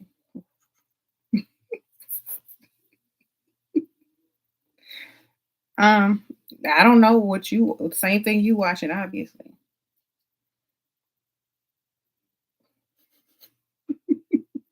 You said not the freaky movie. I'm not watching any of that. I don't watch those movies. I'm a good girl. Um,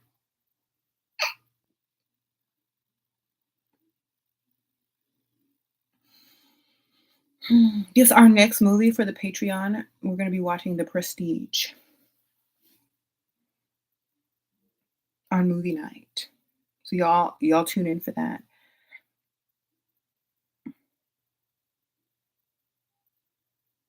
Does your dark energy highlight the steps of alchemy?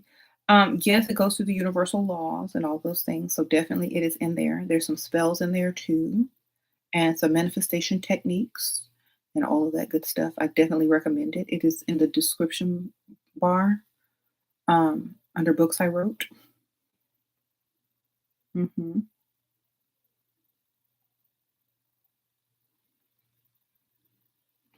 Um, it is a good book though.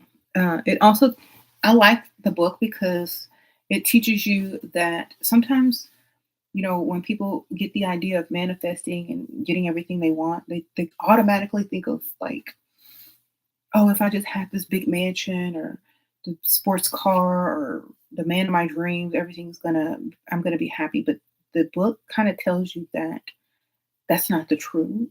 It's how you live your journey and how you feel every day that you wake up. You know, if you watch a lot of movies that are or TV shows that surround it with like witchcraft and people that can perform magic or have access to magic or things like that, they're never in these lavish, plush surroundings with $1 million cars. They're always just where they want to be. You know what I'm saying? And they're always creating what they want to create when they want to create it. So it's not about getting the most, the quickest, and the fastest. It's about enjoying your life and getting what you want and being able to create what you want in that moment. So a lot of people are thinking about like, oh, well, let me get rich quick. It's not about getting rich quick because if you don't know how to keep that money, you're gonna be broke quick too. It's about enjoying what you already have, creating what you want, and not having to do typically what most people are said to have to do to get such things. It's like watching your own magic work for you. You know. Mhm.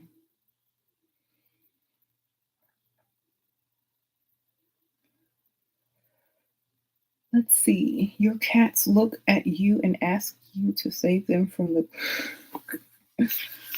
Your cat is weird. Sprinkle, sprinkle. Okay.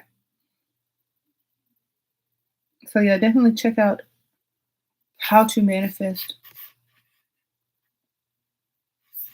with cosmic dark energy and magic. It's in the description bar. You have a family who believes in certain things. Once people believe in something, you can't convince them otherwise. Just love them. hmm Yeah, that's why I try not to have a certain belief in everything. I try to have a need to believe, like, a need to know basis, a need to believe basis. When you need to believe it, believe it. When you don't.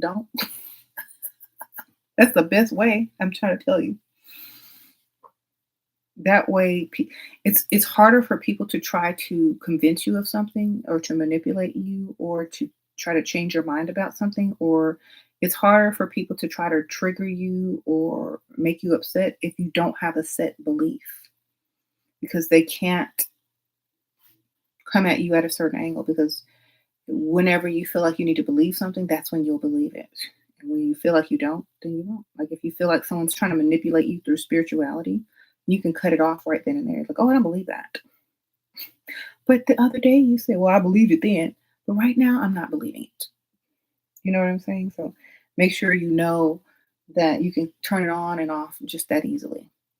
And just because you say you don't believe something or you don't feel that it's true at the moment doesn't mean tomorrow you won't resonate with that thought. That's how you have to look at it. How to handle jealous people don't. Let them stay jealous over there. If you want to believe in something, you will. That's it. And they will decide if you go that path. It's in all of us. Da, da, da. Well, you can create different paths upon your path, so it doesn't matter. At any time, you can leave the path and make your own path. Or get back on the other path if you want. It's like it doesn't matter. You say, you know, I was gonna say that.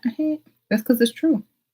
If you can create as you go, then you can create the path as well.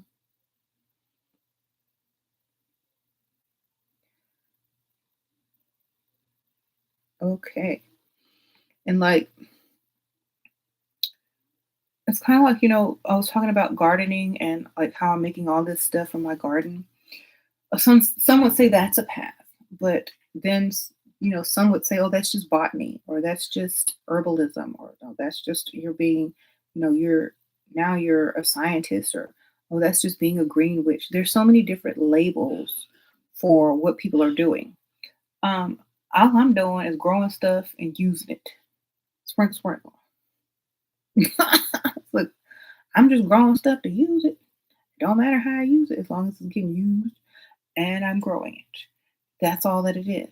People can put a spin on anything. So, depending on your truth, your beliefs, how you view something is going to be how you perceive it and how you rationalize it and how you describe it. Now, a lot of people like to use magical words to make the process of growing and using things seem much more enjoyable and magical. Yes. They like to use little fancy vials to store their stuff in instead of a old baby food jar or a Ziploc bag or whatnot. Hey, whatever you use it. It's what makes you feel good. What do you like? These are at the Dollar Tree. You get them for a pack of 4 or 5 or 6 or something for $1. Why not? Okay. Um, it's all about how you feel, whatever you're doing, and how you're doing it. Do I ever fast? If I ain't got no choice. If nobody feed me or there ain't nothing to eat, yeah, I'll be fasting. Sprinkle, sprinkle. Um,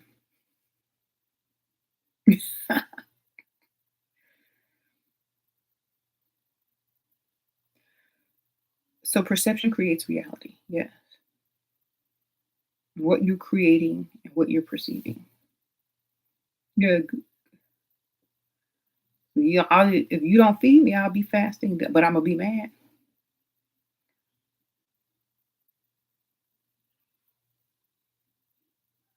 How to stay vibrating high living with negative people. Um, do what you like to do. Do everything that you like and enjoy and ignore them and remain unbothered. If they try to bring you down, put your little earbuds in, play your own music, and ignore them. There's nothing you can do for them. They're gonna have to change themselves. Maybe if you lead by example, by always being in a better mood or overlooking their negativity or reversing their negativity into positivity, maybe they'll learn to do so. Like they're saying, well, why are you always doing that? Oh, because it's fun and I can. You want to try? You don't need to be doing all that, but I am because it makes me happy. Just makes little snide comments that shuts them up. That's all you can do. Mhm. You had to leave the negative environment you were in. Well, sometimes you gotta leave, or you can take breaks or go in another room. It just depending on how bad it is.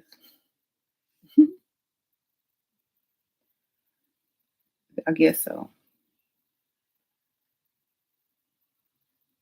You said people don't wanna be happy?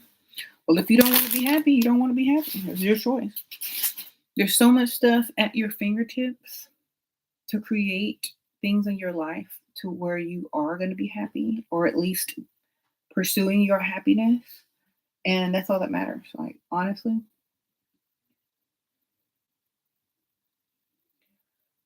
You was in the bad ghetto with a capital G. Ooh, okay, well, I'm glad you're out. Mhm. Occasionally, you'll do intermittent fasting, push your breakfast to afternoon, but I enjoy food. If I'm really busy, I'll probably won't eat, but I will have a coffee or something to drink. But I try to eat in the morning.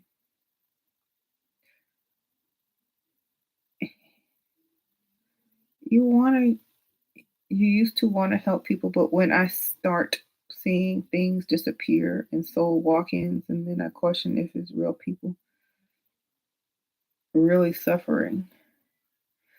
Um, I don't really care. Um, if you live by example, help yourself and those who are most near to you, like if you have children, then that's all you really need to do. You are not here to do stuff for other people. If they can't learn by your example, if you doing you ain't enough to teach them, then they can't learn. Okay. You know how they say teach a man to fish? If you can't lead by example, then and they can't learn, then oh well. They got videos to teach people everything these days. There is no excuse. Um, the information is out there, baby. Mhm.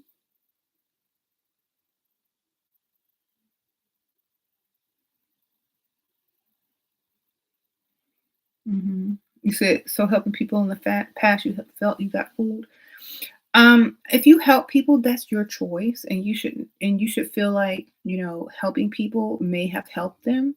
And if you felt like you've been fooled, then it's probably a lesson. It's a lesson to know the people that you're quote unquote helping, and to decide whether they need or deserve your help in the future. Honestly, I feel like if you want to help someone, help them. If you don't want to help someone, don't help them. It's up to you. There's going to be people that are going to be on the up and up, or there's going to be people that are going to try to fool you. But either way, if you feel like that person needed your help, it doesn't matter. If you feel like you've done something to help that person become a better version of themselves because they were going in a bad direction, or they were not where they wanted to be in life, then help them because you help them. Don't help them because you want something in return. Like if you're only helping someone to get something in return, then you're not helping them. Help them and move on, baby. Like, oh, I hope you enjoyed the help. I hope you make something out yourself. That's all you can really hope for, because you can't really focus on that. Like uh if you didn't help them, who would have? And if you don't regret helping them, then it doesn't matter. People need help. They might not appreciate your help, but the fact remained that they actually needed it.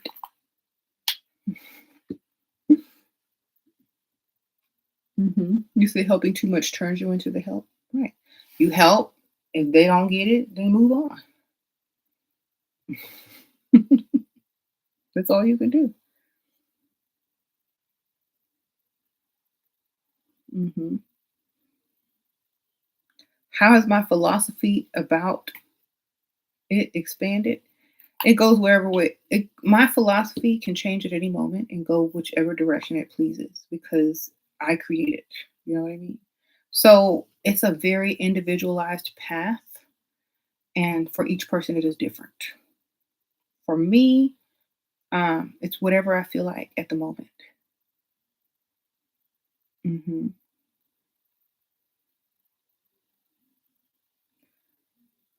You said, "Don't try help a man." No,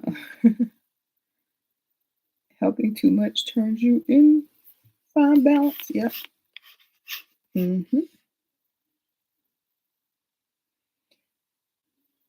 You know, if you're gonna help someone, help the people that you really want to help, like the closest people to you.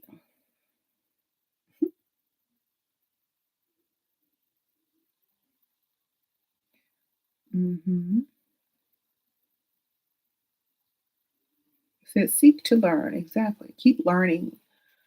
A lot of people get caught up on coulda, shoulda, woulda, regret, feeling bad about something that they've already done. Who cares? You're not there anymore. Move on. You know. Um, if you don't like the people that you dealt with, don't deal with them in the future. That's just that simple. Hmm.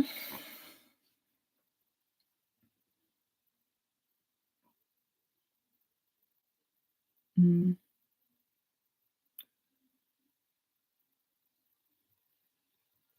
Just move on, baby. Just be like, you know what? What's next? What can I do now? See what's on Amazon today. They got some new gadgets. Oh, look at this lovely, beautiful mini printer. I can print my own labels for Level Up Cosmetics and stationery. Focus on you. Get your stuff together, baby. Make yourself better each day. Don't worry about that. You moving on. You moving on up to the side. Hmm. This would look good on a jar. Let me see. Yeah, maybe a larger jar. Got my own brand. That's kind of cute, right? Um, these will come in handy for like decorations. You can print out so much stuff. Make your own stickers. And it was like 30 something dollars. But yeah, definitely focus on whatever you're trying to do next. Focus on your own thing. Mhm, mhm.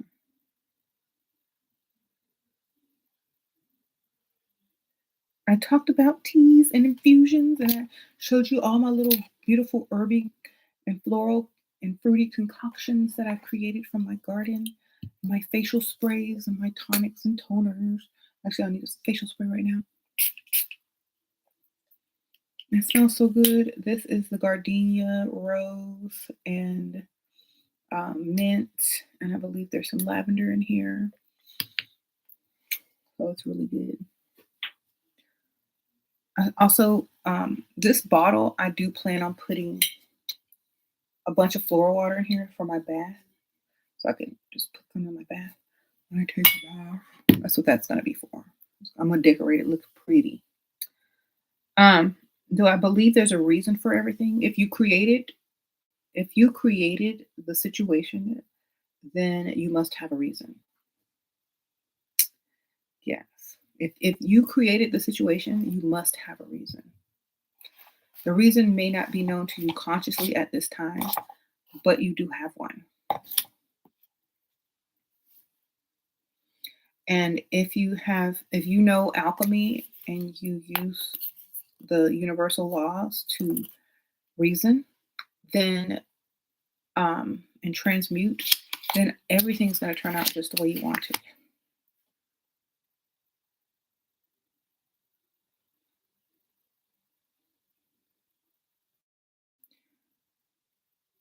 And I think a lot of times, like making these teas and infusions and potions are a reminder of how to create your life. Like In this is a lot of ingredients, and you actually do the research on what the ingredients are for, what they can do for you magically, medicinally, and so on and so forth.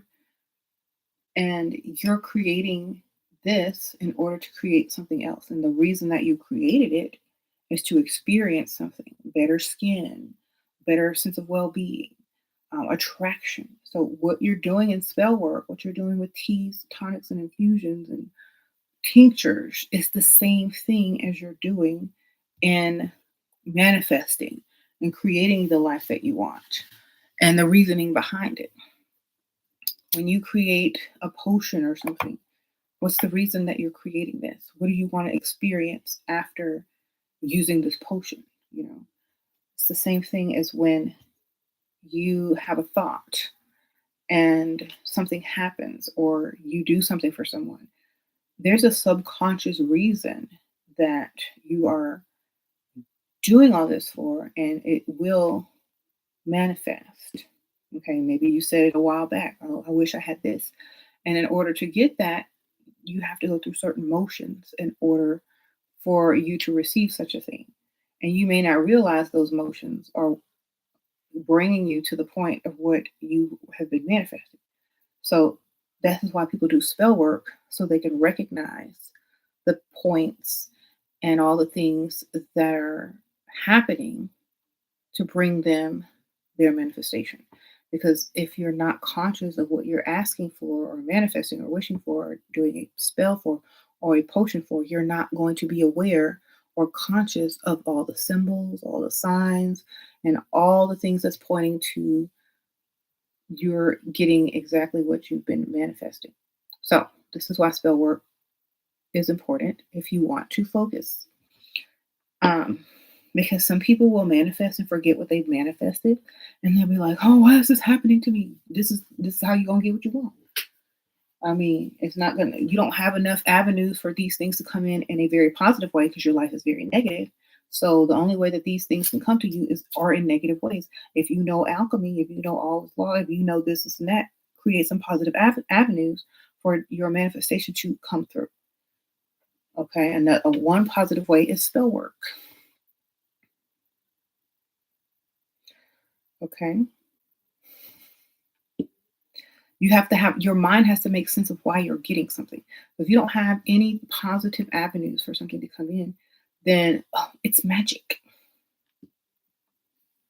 This person was just nice to me for no reason today. It must be magic. It keeps you from being suspicious about, "Okay, why is this person so nice to me? Do they have an ulterior motive?"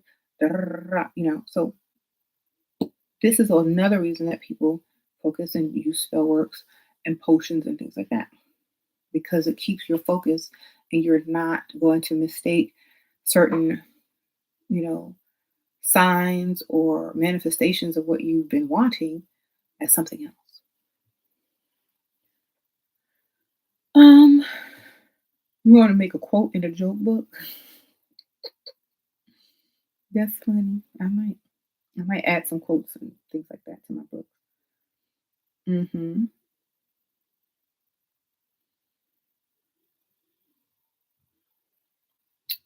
Or you might manifest something you don't want if you don't mind your intention.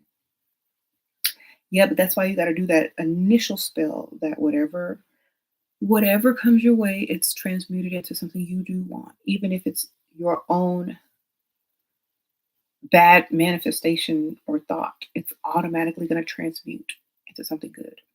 You have to do that because it's a way to protect you from you and from other people.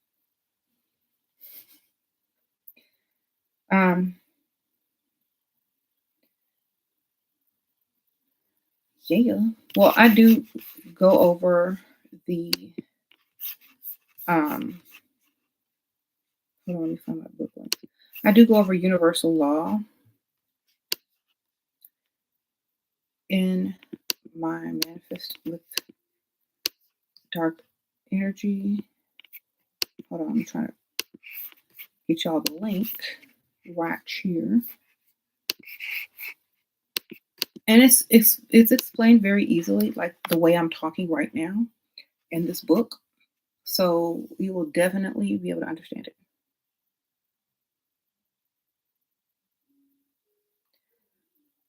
You said you watch mine, you need to stop caring and recently tried the tactic you talked about in the video. That was the best advice ever. Oh, sprinkle, sprinkle. I'm glad that worked for you. What is my favorite YouTube video of mine? All of them. Mm, I like them all.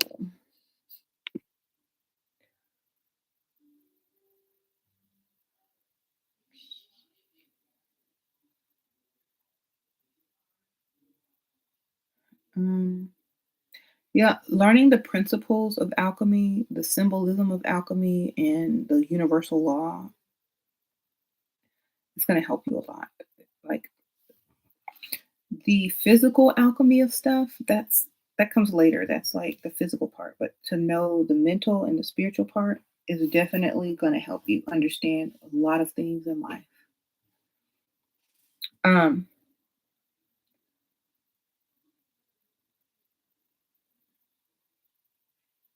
mhm.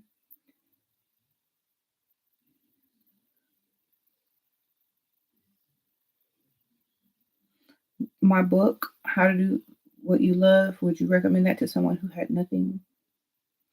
Yeah, because there's easy ways to make money. Like I remember when I was younger, I could make money with little of nothing, you know. It's like they did in the old days. If you ain't got a job, make a job. Sprinkle, sprinkle. Yes, I have lots of ideas in there for people that don't have a lot of money. Or let's say they have $20 or $5. Yes, that book is really good because it can help anybody. Hmm.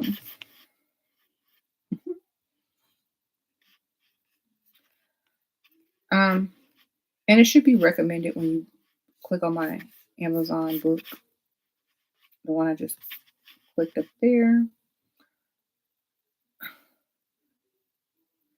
How long would you say it took you to have a basic and advanced understanding? As soon as you have to be in the right mindset in order to want to learn. Like if you're hungry for knowledge, you'll get it quick. If you're not and you're just reading because you think you're supposed to be reading something spiritual and you're just trying to find the next book to read, it's probably not going to sink in like it would if you were thirsty and hungry for that knowledge. So I would say read when you're very much inspired and hungry for knowledge.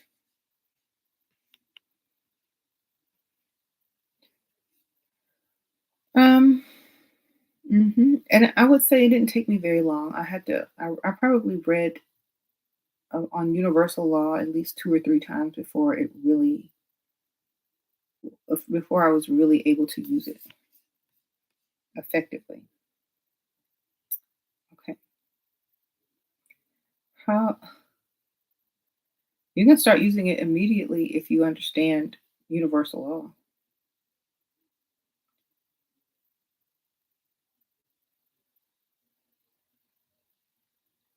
Um,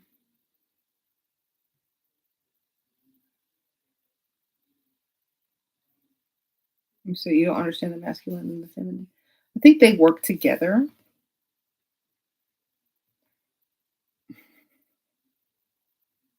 Hmm.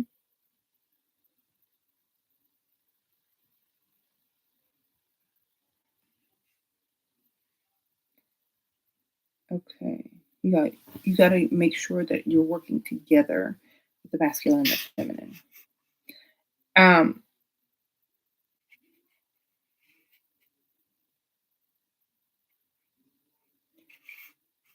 and I think it's like whatever you're led to study and research is where exactly where you're supposed to be.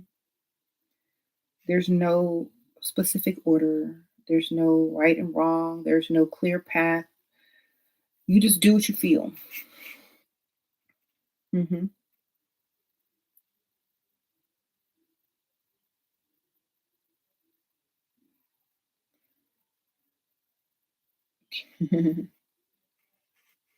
Can I do another video about? I got so many videos on this channel. You could probably find 20 videos about that topic. But I'll try to put that in the future. I can just redo a lot of the topics. When I first came to start really getting into the knowledge, was it a war within dealing with the knowledge and system of the world? It wasn't a war. It was more of like they usually say like when you first are aware or become aware of things, you get angry because it's like you feel like you've been lied to or tricked about a lot of things. But once you get over that initial like the nerve of them, it's like then you realize that you have so much more power to create exactly what you want, and you don't focus on that anymore. So, for example, yes, you can be mad that they have all this crazy stuff out here, and but there's also ways to, you know, fortify or strengthen yourself. Or there's natural ways to, get exactly what you need instead of worrying about the problems, find the solutions. Literally, you know, instead of worrying about the problems of the world, find the solutions. Um, and that is saying like, okay, people are worried about, you know, this people putting chemicals, making them take this, medicine or the frequencies in the air and people lying to you about what's really true.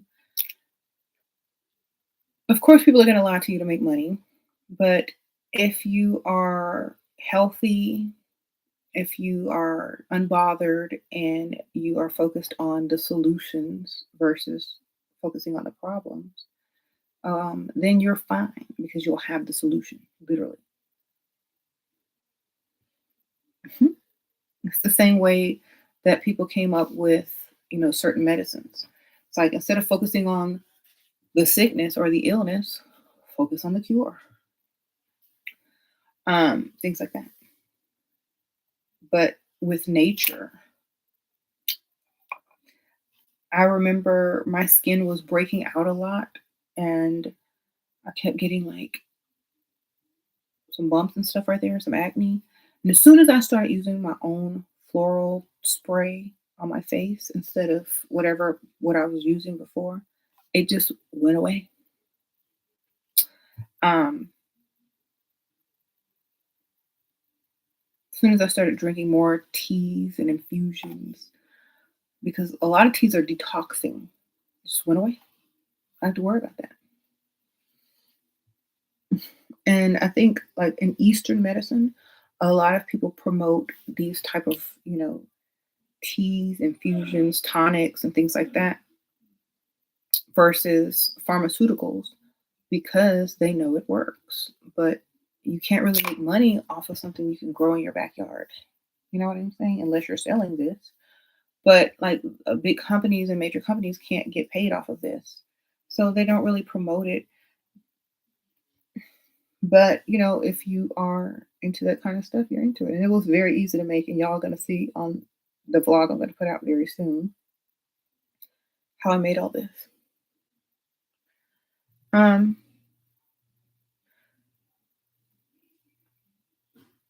and it's super easy. If you got a tea kettle, a cup, and a pan, or something to boil, a pot or something to boil in, you can make this. Oh, you need a little strainer too. They have these little tea strainers that you can buy online, or you can use like one of those powdered sugar strainers. You can buy at the Dollar Tree that has like a little screen on it. So whatever you use to strain like little leaves and stuff. Mhm.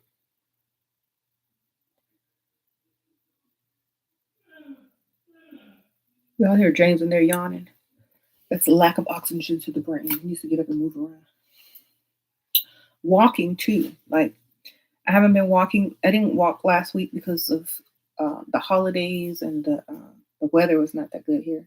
But, and plus, I had a lot of stuff to do. I probably have a lot of orders today. But when I can, I do get out to the park and I walk, or at least I walk around somewhere while I'm shopping. And I make sure I'm breathing and I'm outside and I'm doing stuff and I'm staying busy because, you do need that oxygen and to your bloodstream and things like that. Mhm. Mhm. You like hibiscus tea? Mhm. You like my cardigan and gloss? Thank you, sprinkle, sprinkle. Appreciate that. I like it too. Um, yeah, like when you get lack of oxygen to your brain, you usually yawn a lot. If you find yourself yawning a lot, just get up and walk around. Get some oxygen. Hmm. Hmm. Some people's yawns have sounds, y'all.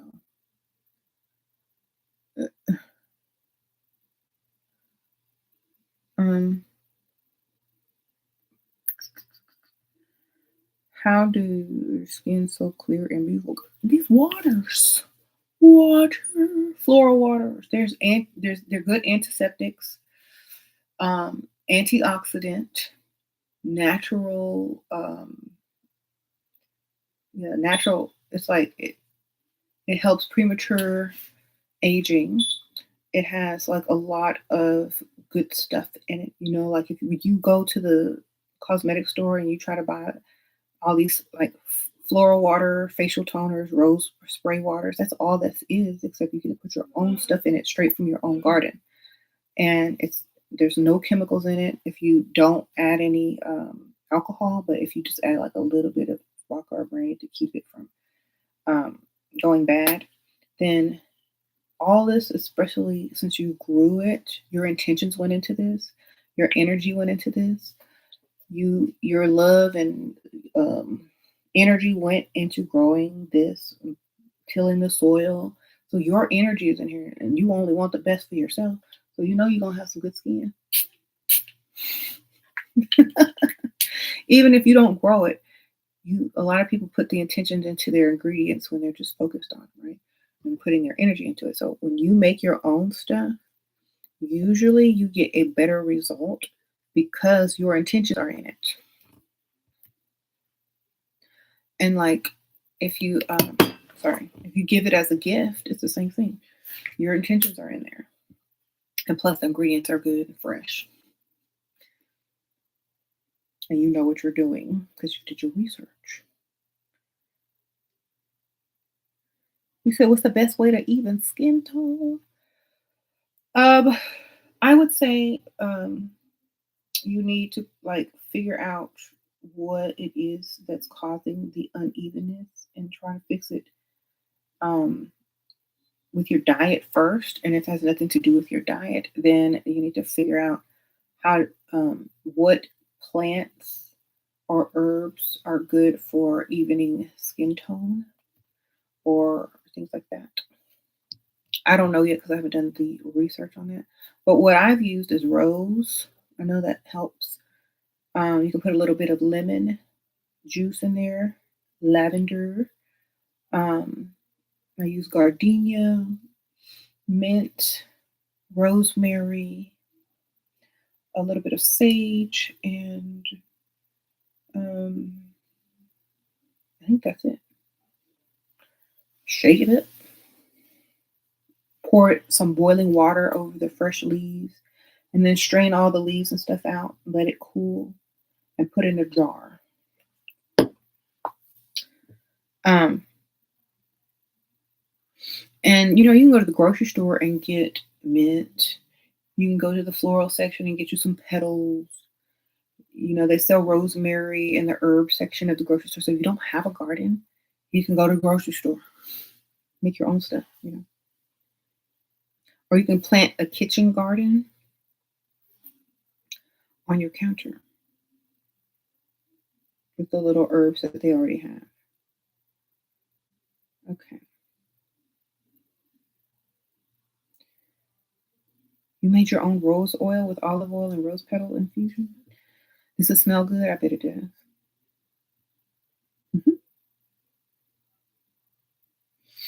Hmm. Hmm.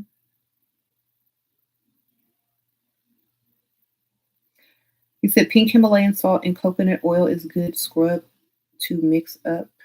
Add a few shakes of turmeric. Oh, okay. Yeah, I have some like body scrubs and stuff in my shower. But yes, I might start making those next. I'm only doing this for like my personal use. I don't plan on selling them. But I will definitely have a lot of these recipes and stuff like this in one of my future books.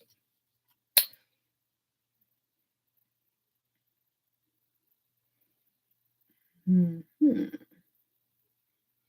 So, did I miss something? Let me see. Mm,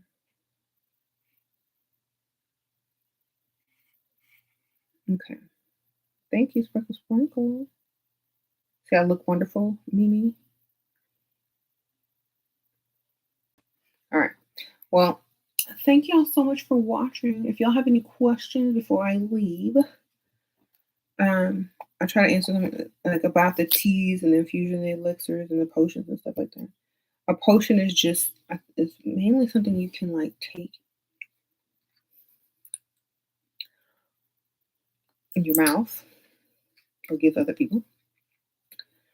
So this is basically just this in a bottle. You can also use this on your skin. You could rub it on you or ingest it. Um, that's why, like, if you're gonna make a facial spray or a potion or a tonic, try to use alcohol that you can ingest, just in case you mix it up by accident. Sometimes people will put like regular alcohol and then forget. So if you're making stuff like this, just to be on the safe side, get you some like vodka or some type of clear or some brandy or something to preserve. Okay. You can even, if you don't like, if you're not a big drinker or anything, you get them little miniature bottles that for like $1 or two. And you'll be all right. Mm-hmm. Sure, what to do when I feel like the universe is testing me or playing games? Keep doing what you're already doing. Keep on your path. You know what I'm saying? Like if you feel like you're being tested, then continue doing what you were doing before you thought you was being tested. Okay? Because don't like honestly, you can only be tested if you start taking a test.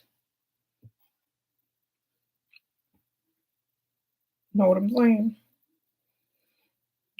As far as playing games, you can only play a game if you play the game.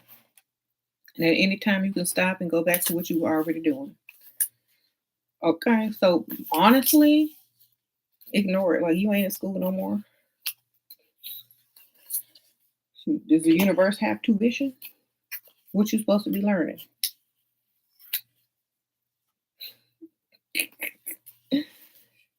How you doing? How about test yourself with how you can stay focused on whatever you're doing and getting better at what you do.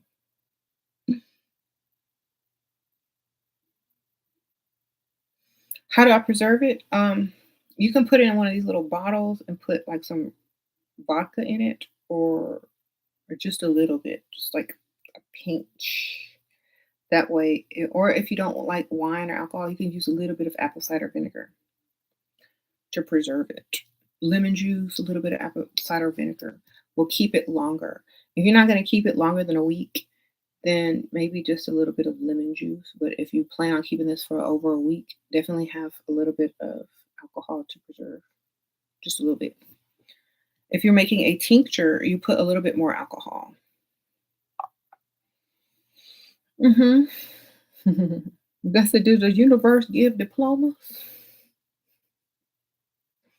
The university. Okay. You said you feel tested as well with zero support, but God got you. Um, if you feel tested, you're gonna continue to be tested. Stop feeling tested. Ain't nobody testing you but yourself.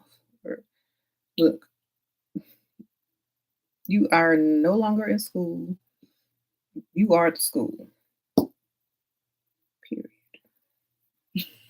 Think like that. I am not in school. I am not being tested. I am the school. Y'all better learn today. There is no test. Once you realize there's a test, you done passed it. Now, be the school. Live by example. Do what you want.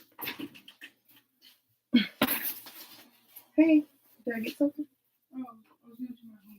I'm still. Oh, what do you need? I'll be out in a second. No. You can work on my desk in my room or in my office upstairs. You know, I got several. She likes to do her homework in here. It's like a pink desk with lights and. But I have 2 more desks she can use. And she told me she didn't have homework earlier.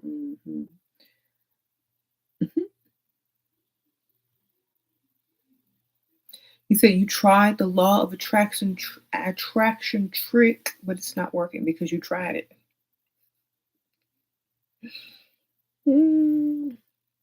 The point of the law of attraction is to attract what you want by focusing on what you want, not what you don't want. And now you're focusing on it not working. So now you're attracting it not to work. You see? Open up more avenues for it to work. You know what I'm saying? Like, it's like you start a business, right? And okay, I have something to sell. You need to open up more avenues for your business to get out into the public, right? So what do you need? You need a social media page. What else do you need? Oh, you need a shop. What else do you need? You need advertisement. You need a t-shirt. You need business cards. This is how it works. Okay. Otherwise, how are people going to know you have a business? Open up avenues for your whatever it is that you want to come in. Talk about what you want. Focus on what you want. Mention what you want all the time. Talk about it. Do what you got to do. Oh, I do this. I do that. I'm focusing on this. I'm working on that. And you never know if someone hears you or knows what you like or what you're focused on. They may know a person, or they may get you in the right contact with whoever you need to get in contact with, or they may support whatever you're doing. But if you're not focused on it and you're not opening avenues and whatever for it to come to you, then how's it gonna get to you? Okay. It's like saying you want some water, but you ain't turning on the faucet. Turn on the faucet. That's what you got to do.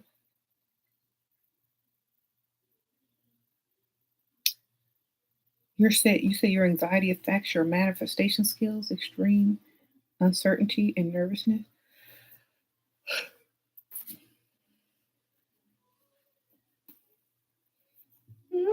Get some unbotheredness tea, Vervain.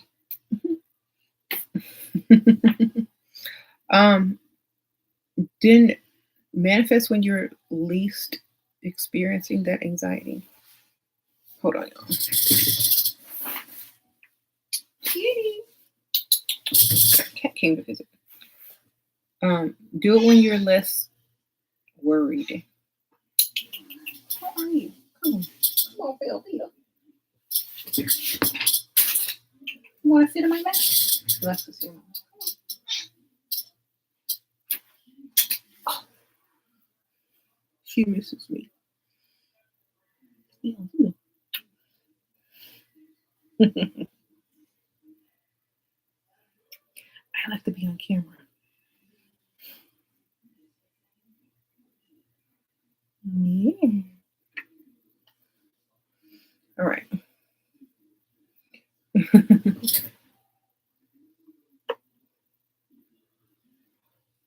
You smell good.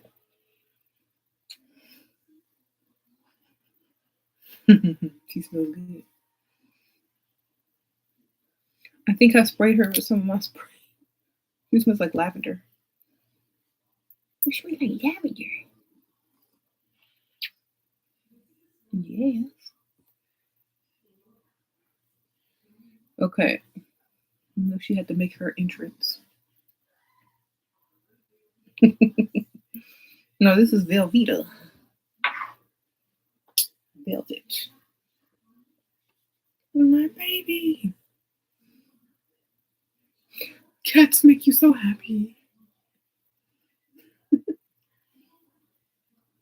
You need a cat. You need an emotional support animal. You know how they. You need an emotional support animal, a cat. Mm-hmm. Um, Kitty. Okay. Wow. What are y'all talking about? This is some type of. I'm gonna scroll back up.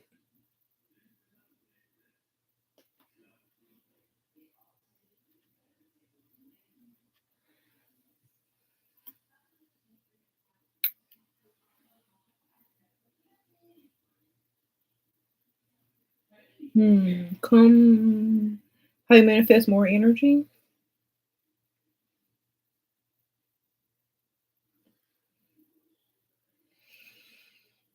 Do things that fuel your energy. Hmm. Like walking, coming up with ideas, stimulating conversation. When you're excited about something, your energy will come naturally, you know. So also take time to rest and do self-care that also revives your energy. That's fancy. She came to visit too. Come on, fancy.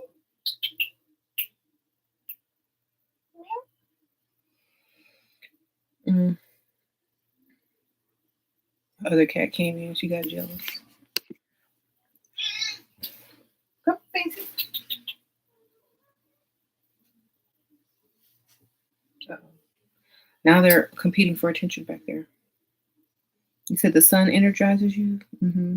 So how I do it is when I get an idea and I get all excited about it, um, I do a lot of research on it. I get books on it. I get excited for it. I develop a passion for it, and that passion naturally is going to energize you. You know what I'm saying? Um, so develop a passion for whatever you're doing, and that's how I get my energy.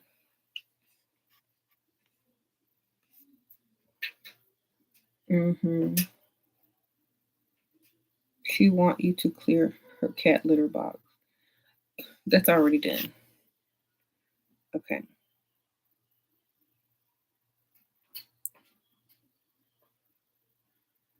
Hmm. Do I get seasonal depression? No.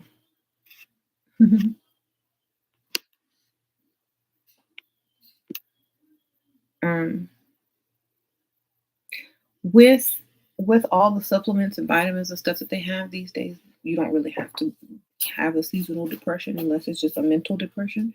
And if you find passion or something that you're passionate about, it's kind of hard to be depressed because you're so passionate about whatever it is you're doing that you're focused on that. And it's like you want to do something. It's like you're continuously creating. And so you don't get that. So if you're always continuously creating and you have a passion for something, it doesn't have to be for the same thing. It can just be for different things. Whenever you develop a passion for something, then that helps a lot. Hmm. It could be anything. Like some people have a passion for adult coloring books, or they just like to do something that looks pretty, or they can draw or paint or, you know, um, journal or whatever. Just develop a passion for it. Don't just do it because you think you're supposed to be doing something. Develop a passion for it. And that's what's going to energize you from within. Hmm. Okay. Have I always been a cat person? I always loved cats. Yes. Hmm.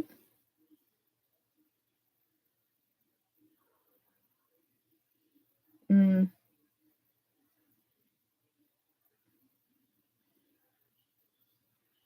Why is it so gross? Turns you off chocolate? I don't know. Maybe more mature line of questioning and conversation. um. Mhm.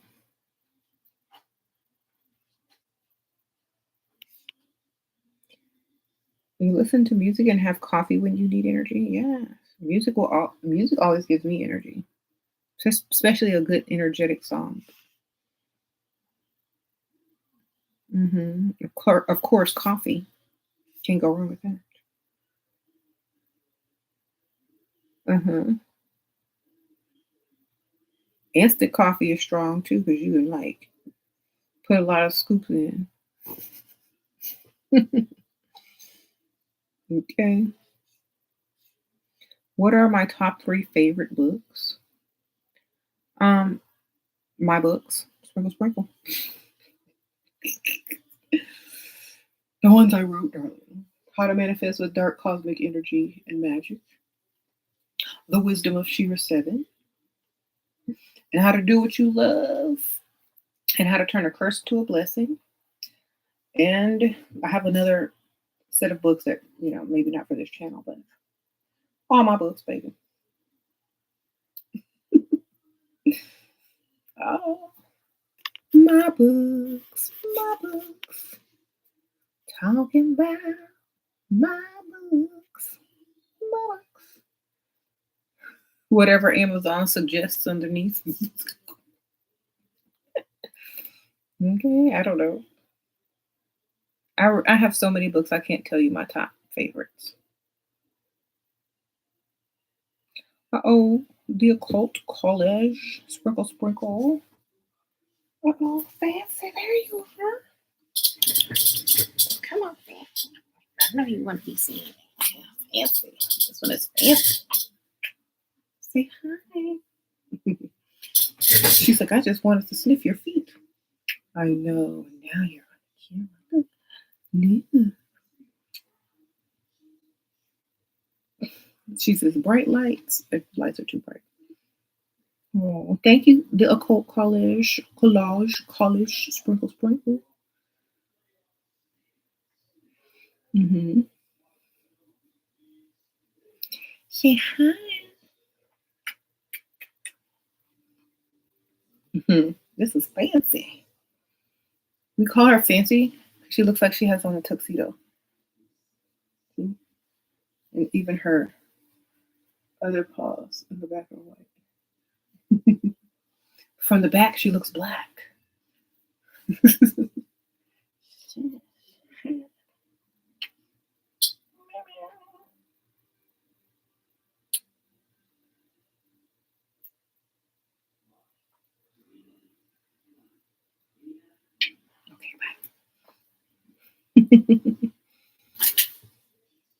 Right. Fancy be chilling. You said why do they keep talking about cat litter and brownies? Maybe they like to eat it. I don't know. Some people got a fetish. Okay.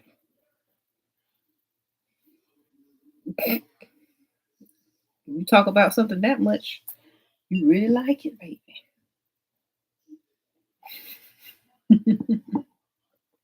That's why I didn't say nothing because I'm not trying to judge you.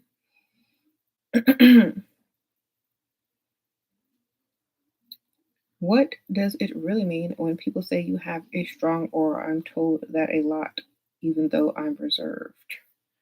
You have a strong presence. That's what it really means. You have a strong presence. That means when you enter a room, people notice, baby.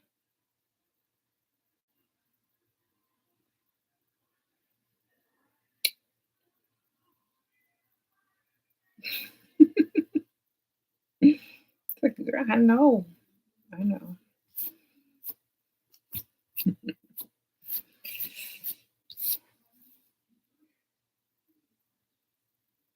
You seriously get depressed for an hour after picking up the poo? Well, then perhaps. Uh-oh. You need to hire somebody to do that for you, darling. Hi. He just jumped up here and said, I'm back. Get on. Bill, beat it. Now she's rubbing against the microphone. The cat ASMR here. You want your own cat ASMR channel? Okay. Now fancy down here. Come on. This is velvet.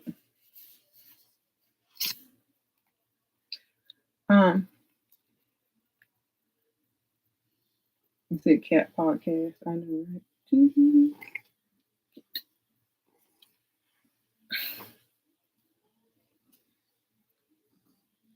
She's purring. Okay. They have something to say. What you got to say, velvet? Click the like button. Share the video. Follow Shira Star Goddess on Instagram. That's what she had to say. I have an Instagram. Y'all can follow me.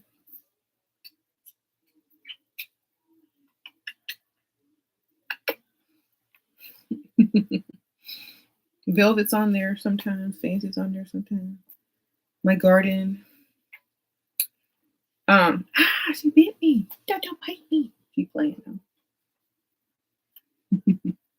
Whenever I scream, like, she starts licking where she tried to bite. Like she feels guilty.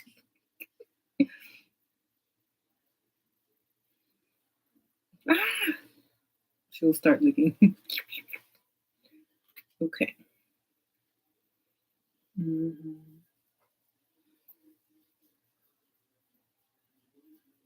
I got them spoiled rotten.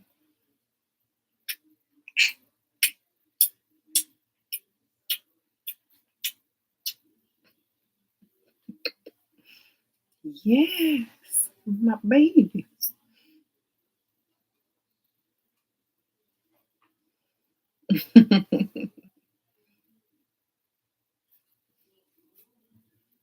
They don't bite for real. They just kind of like play bite.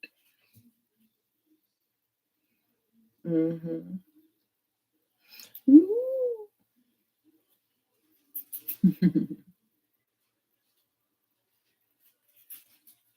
Hey, Jovita. No, that's Fancy Show. Come on, Fancy. If I get them both, they'll start fighting. If I put them both on my lap, they'll start hissing.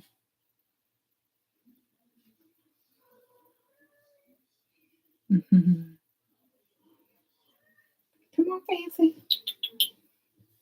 Come on, sis.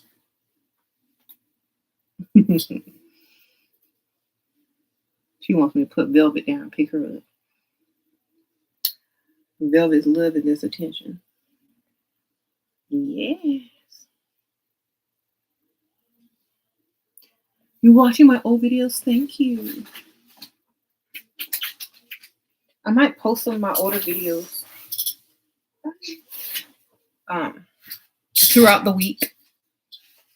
The ones that I like pick out and think are good for y'all to rewatch. You say you don't trust people. I'm sorry. You don't trust people that don't like cats. Okay, yeah, that's true.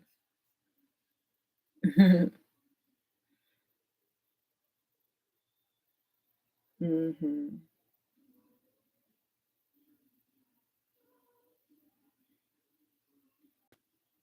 Yeah, I've always had cats, so I love cats. Did we get Fancy through a rescue? Yeah. Mm-hmm. So many good videos. The long ones always have the hidden gems. Mm-hmm. Yeah, Fancy was a rescue. So was Velvet.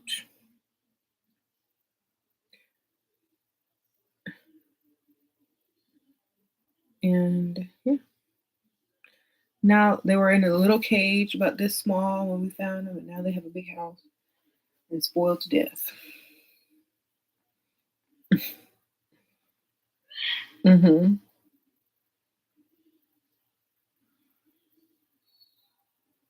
So, like my old spells about magic and spells. Yeah, that's why I'm working on a vlog right now to show you guys how to make all of these teas and infusions and potions and things like that. Working on the editing part of it. And kind of getting back into my magic a little bit more and just allowing it to feel very natural and not forced. Because a lot of times when people do magic and spell work, sometimes they feel like they have to do it in order to feel like they're a practitioner or a witch or an herbalist or an alchemist. But it should feel natural and it should be done when necessary or when needed, you know. So that's kind of what I'm learning and doing now. It's like when it's needed, when it feels right, that's when you do it. Not just to do something, not just for videos or TikToks or whatever like that, but when you feel it's necessary. Because magic is a way to create, and so it should be when you need it. Um, and I don't do magic for other people anymore. I don't do spells for other people anymore. But what I will do is teach, like through my videos and things like that, how to do your own magic.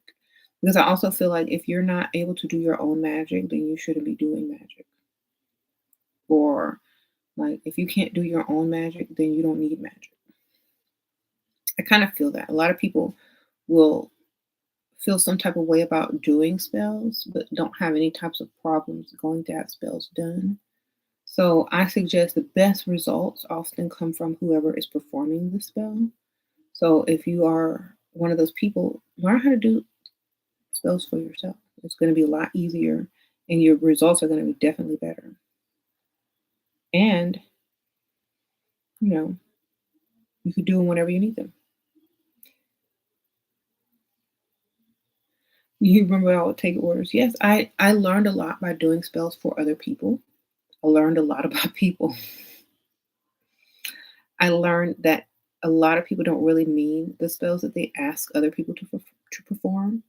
And I also learned that um, their expectations were not um, sometimes what they wanted, really. And a lot of times people would like to reverse things and see when you do things yourself, you're taking full responsibility for that.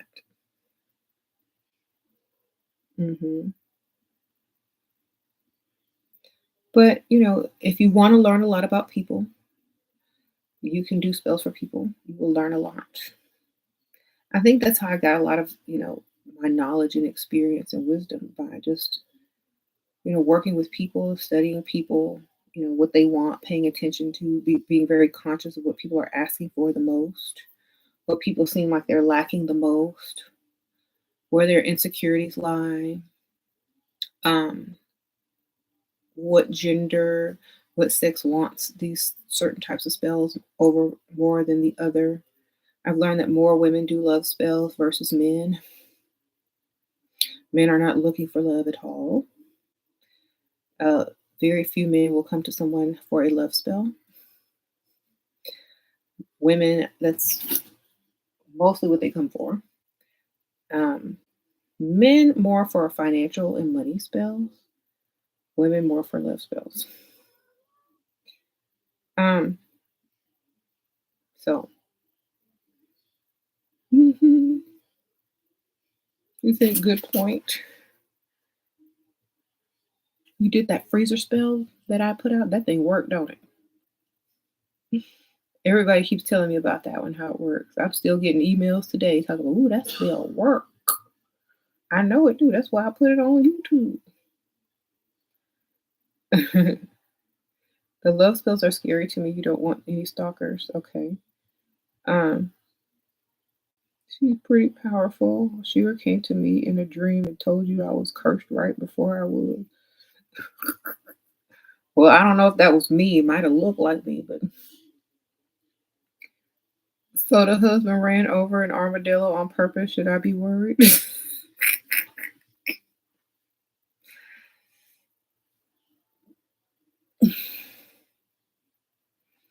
Well, if he ran over an armadillo on purpose, should you be worried?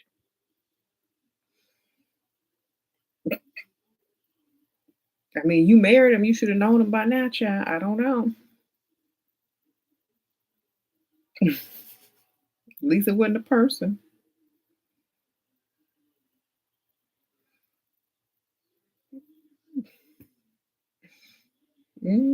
Animal cruelty, animal cruelty.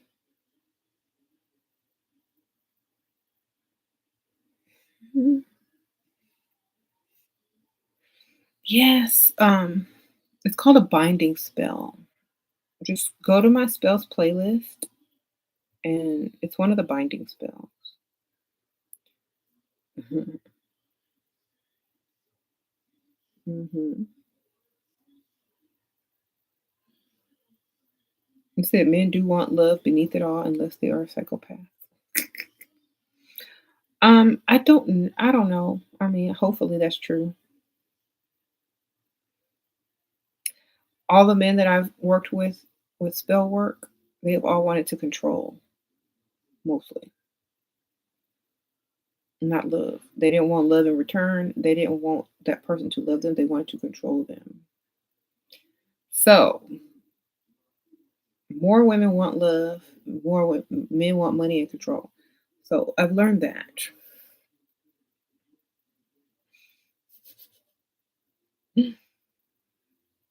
But I mean, that's obvious. Mhm. He's stuck, but we not together because I'm over it. Shown. She's gonna be like she said he wants to control. Exactly. That's all a lot of people have left sometimes. Because once they lose that, they feel like they have nothing. So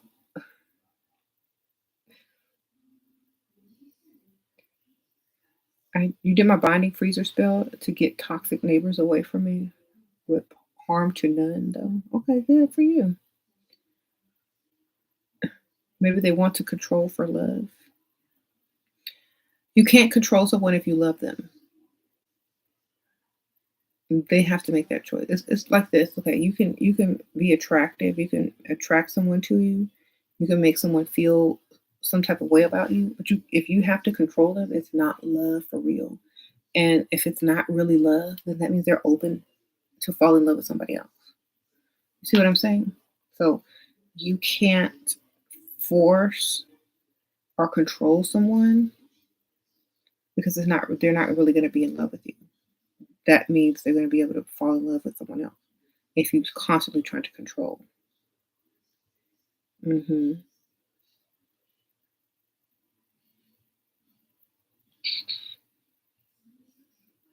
You said weirdo Dusty. um, thank you. The best way is to not control. Just allow the feeling to permeate and be. That way you think it's you being in love. It's kind of like a form of hypnosis.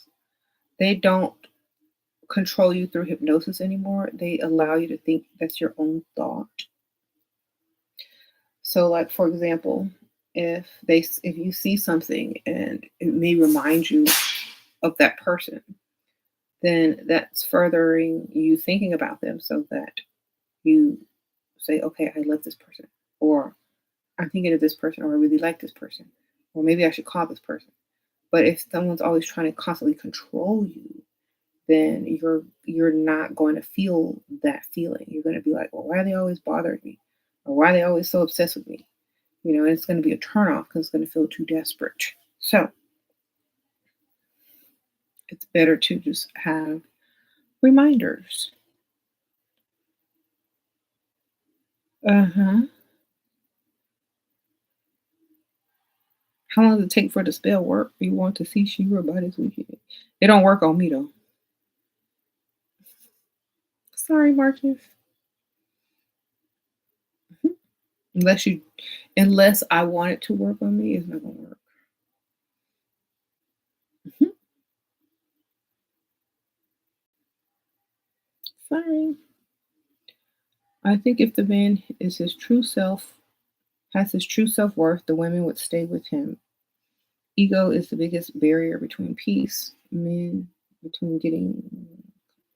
It was a curse the gods of the underworld put between.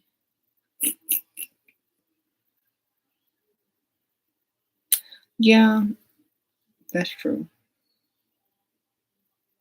I think if men really knew how women thought, they would be able to perform better spell work.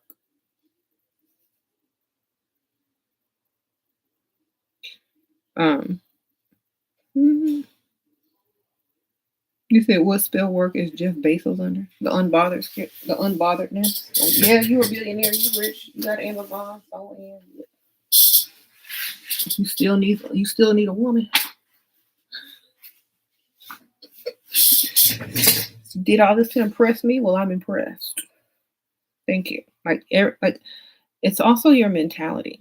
Like a woman must feel like men are doing all this stuff just to impress them, and so they feel special. Yes, that's how you got to look at it.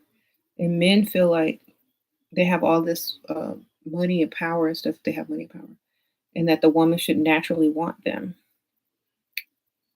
And then after that, they feel like, well, I wonder if this woman wants me for me and not my money. And then they get mad if the woman gets mad that they're not sharing the money anymore. And so the men walk around not knowing if the woman wants them or not. The best way to know that is to find a woman who wants both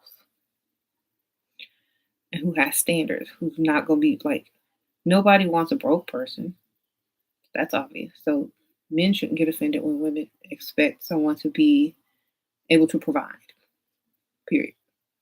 That's not something bad, it's something normal. And so that's why more men are doing money spells, prosperity spells, and more women are doing love spells.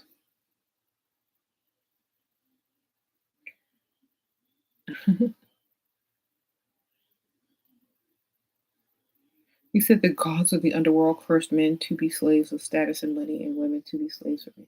But women aren't slaves for men anymore. It's the other way around. It got messed up.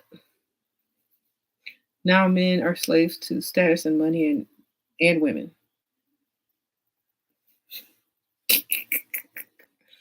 Okay. Because the woman has now become a status symbol. Period. That's probably why they didn't want women to have equal rights back in the old days. Hmm. You said not real love, slavery needs to end. It is real love. That's the only way it can work.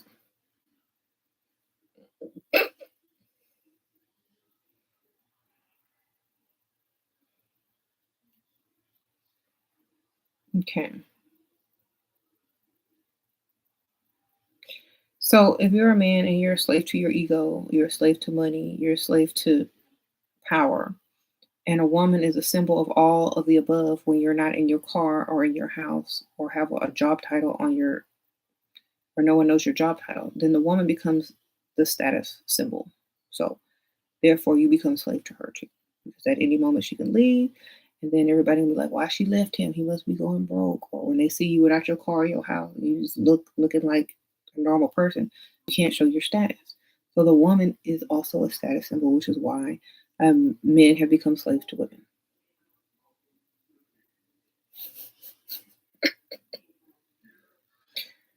Um,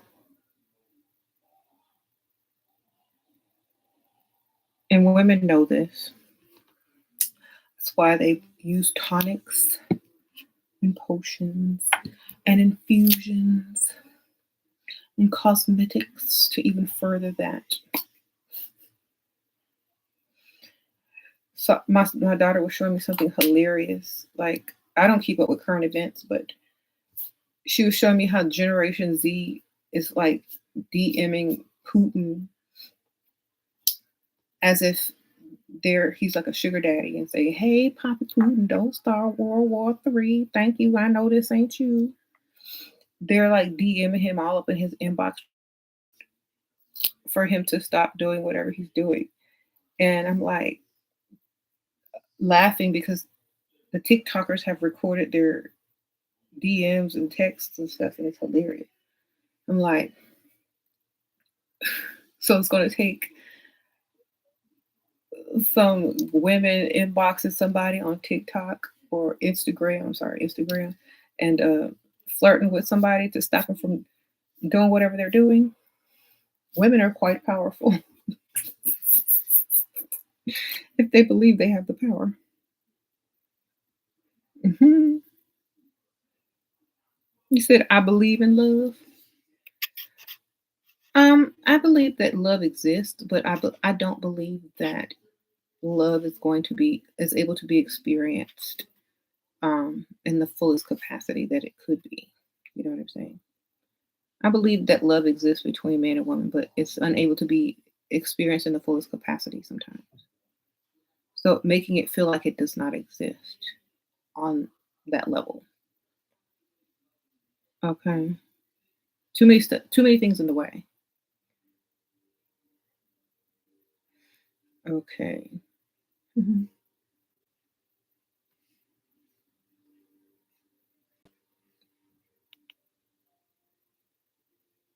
You said slaves to lust doesn't feel.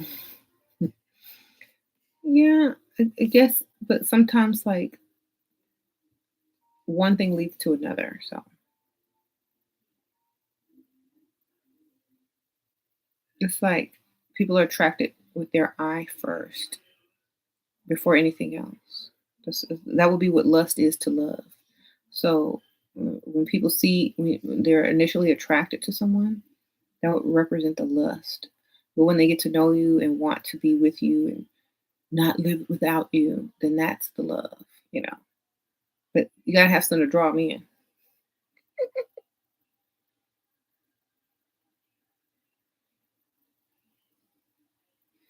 Hmm. True love exists in heaven when demons and non-existent. Then lust will go. Then everyone can feel freely. Then it's not gonna be the type of love most people want. It's gonna be like innocent love. Yes, I think that's the reason why a lot of people associate lust and love together because it's like one leads to the other.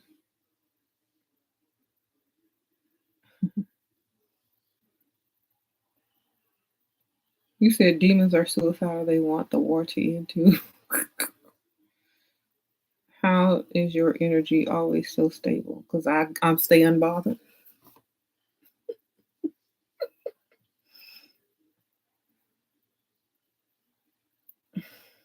Like either way, I'm happy. You know, either way. People keep talking about demons, heaven, good, lust, bad, both. I take it all. Give it to me. Unbothered. You know.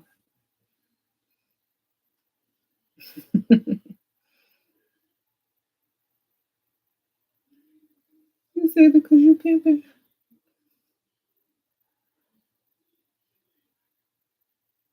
Must have released past trauma before engaging in social interaction. Um, like a lot of people keep talking about past trauma, past trauma. That could be yesterday. That could be an hour ago. That can be 1 second ago. You know, if you're constantly using these terms like, oh, you got to release past trauma. Da, da, da, da, da. Releasing trauma is trauma. How about you just got to live your life and do whatever you want? That's the best way because people are too focused on the past or too focused on what they're trying to release. Why don't you just live? Why so many rules? Just live, baby. Just live. Go have fun. Do what you want. Because all that other stuff is just talk. It's too much talk. Not enough action, baby. Do what y'all want. It's hilarious because a lot of people are like, "Oh, you got to do this." No, I can do whatever I want. Y'all got to do that because obviously y'all think it's working. To work for y'all and continue, I do what I want. That's how you have to do it. You can't tell someone what they need to do. If they're gonna do it, they're gonna do it. If they're not, especially if you're grown. If you're a grown adult, you do what you want. Hmm.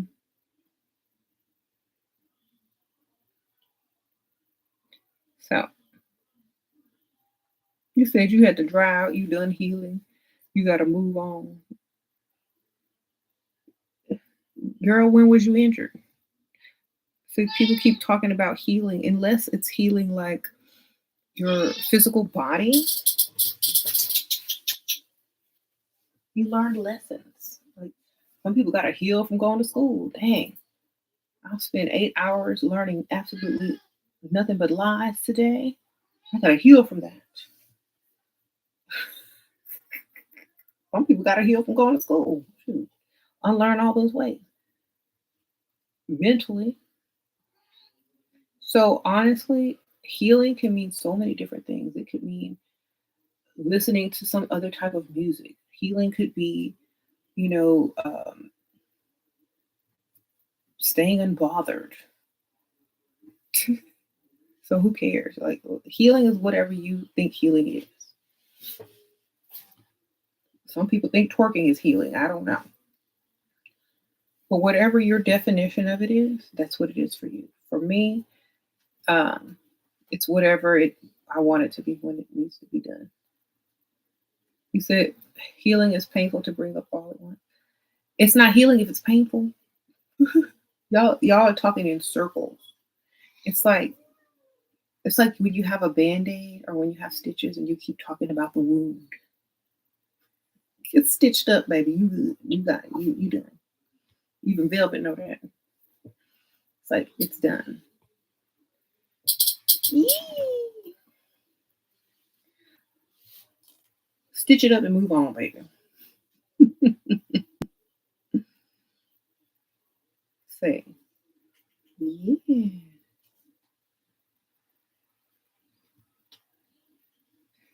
Yeah, and I also feel like, hi, kitty. I also feel like it's like it's almost like a symbol of this new age, frilly frou frou version of um, just weakness. Like I tell people and I tell my kids like, well, I grew up in the 80s and the 90s, baby. This is a lot of people are too weak for me. Like y'all are too focused on you're talking about people that drink water out of water fountains outside. Like I mean water hoses. You're talking about people that stayed out all day, mama didn't check on them, nothing. You're talking about people that used to ride their bikes through fields with snakes and all this stuff. And you are talking about people that grew up in an era where people weren't afraid of everything or to experience life. That's how I grew up. Like, not everything that happens to you is trauma. Not everything that happens to you needs a healing. That's for the weak people. You have certain types of people. You have for weak people and strong people who don't even know what it is to be that weak. You know what I'm saying? And so I think those people are there to teach the weaker people. Must be having a little cat fight. I think a lot of the stronger people are there to teach the weaker people how to manage. You know, I would say manage because like we don't we like we're not easily offended, you know. I grew up in the era of the yo mama joke, you know, where what they do on Wild and Out was what we did at recess. Our feelings don't get hurt that easily unless we're extra sensitive. So, I mean, where do you think they got the idea from? So, what I'm saying is, some people don't take things as personal as other people do who were raised in a more sensitive era or time.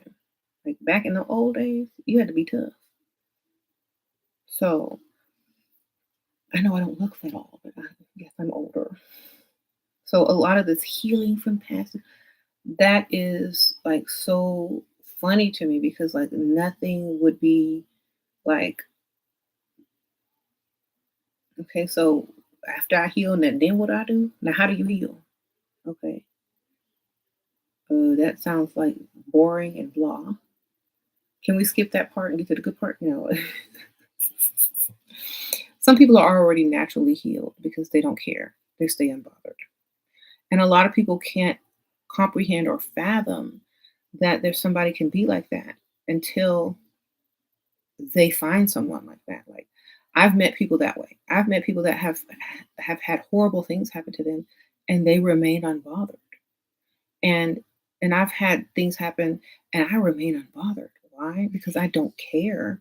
And I feel like when people put too much emphasis on something, that's when they start to need that healing because they keep revisiting. And when you keep revisiting, it's like opening up old scars. And so if you ever did have to heal, then you have to keep rehealing and rehealing if you keep focusing on past trauma. So instead of calling it past trauma, call it past lessons. Do you go back and relearn? Do you go back to the third grade? Do you go back to fourth grade? Do you go back to fifth grade? Do you keep repeating your grade and taking old tests? No. You say, okay, I learned how to multiply and divide and add and subtract. I probably failed that algebra test or that calculus test, but I'm done. Okay. So whenever you feel like you got to heal from something, it's because you keep revisiting your past. Why don't you visit your present and your future as far as what you want to do? Or why don't you revisit the good parts of your life and things that inspire you and make you want to do way more than whatever you're doing now? Okay. So that instead of focusing on healing, focus on doing something you want to do. Yeah. I think a lot of the people in the psychological or psychology community want to keep people focused on stuff so they can keep making money through their insurance companies or whatnot, or at least have some type of purpose in life since everything is online now. But honestly, a lot of strong people just move on. I mean, think about it. They just move on. There's nothing you can go back and do about it. So move on. Get your lesson, move on to the next baby. Okay. I mean, because if I was in that field, yes, I would make you revisit your past every day so I get some money too, baby. Okay, yes, it's all about that money. Oh no, you need to come back to my office. We still need to talk about this. I think you still have some past trauma that we need to heal from, and your insurance, I need to bill them. So let's go. They're not trying to help you get to the next part. They're not trying to help you level up. They're trying to help you stay right there so they can get their money. So that's why I'm like, I don't buy into the psychological vocabulary of a lot of these terms because it's really just to get paid. That's why I think so many people like Dr. Phil because he would just say, just move on. Just shut up and do what you said you were going to do. Like he gets straight to the point. He's like, come on. He's not trying to revisit your past trauma and make you relive stuff and then re-heal you from the healing you already thought you had healed from and over and over. He's not trying to cut open old wounds to get your money. All he so, it's silly to me. Yeah, you would get tired of talking about the same thing over and over. Me too. Girl. So yes, if y'all are under the quote unquote spell of the psychological aspect of healing, then yes, you have a lot of healing to do. But if you're already moved on and on to the next, then you have a lot of living to do and manifesting to do and creating to do and doing whatever you want to do. Okay. This is why I don't like school or constructs because once you invest so much time and energy and study into one certain field, you start to believe it as truth and forget that all truth is perspective. So when you start to really believe the stuff that you're studying without the ability not to believe it, that's where you get stuck. hmm That's the true matrix when you are caught in a belief system and you're unable to not believe when it's necessary. Mhm. You said healing is somebody's own yeah, I know who you're talking about. I can't ever pronounce her name. Yeah, because that's their thing. If healing is your thing, that's how you get paid, and you're attracting people that feel like they need to be healed, then that's what you're attracting. If you're not going to attract people that are moving on to the next, or you're not going to attract, I got cat fur everywhere, y'all. Velvet got up here. You're not going to attract people that are above and beyond that and living their best life. That's only for the people that are attracted to that. You see what I'm saying? So, for example, there's all types of people that people go to for help or guidance. And depending on what your brand is, that's who you're going to attract. Is your brand healing people? Okay, well, people that feel like they need to be healed are going to be attracted to you. Is your brand teaching people how to level up and move on and stay unbothered? Well, those type of people are going to be attracted to your type of teaching. And so one is not wrong and one is not correct. It is your perspective and what you need at that moment, or what you learn best with. So definitely don't take everybody as a cookie cutter type of, situation, because it's not. Sometimes the approach is too weak, especially for somebody that is very strong willed. Sometimes that frou-frou stuff is too weak, and it's a turn off. Like, you need action. You need to see action, baby. You say you're result driven. Exactly. Yes, have results. And also it's how you feel in during the process. Do you feel empowered or do you feel weakened? What do you want to feel? Are you here to play the victim again, or are you here to become empowered? Which one? So honestly, depending on what you're seeking and how you would like to feel is who you will be attracted to for, moving on to the next level.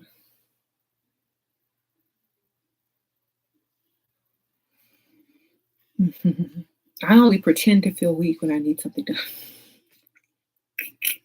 Okay.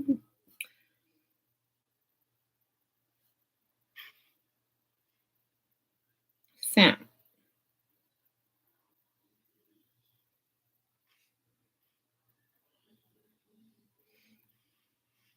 Hmm. Let me read some of the.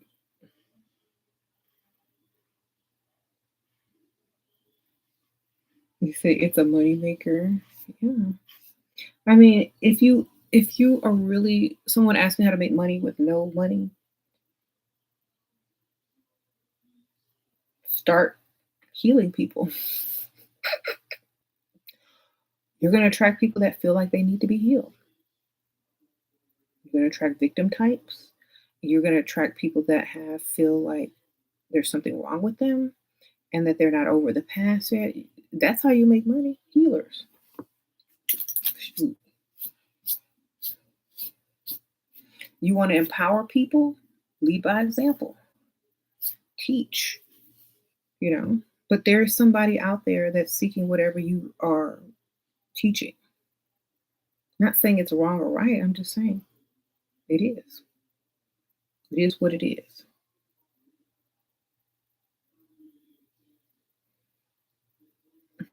You said, are you here to be a victim or are you here to be empowered?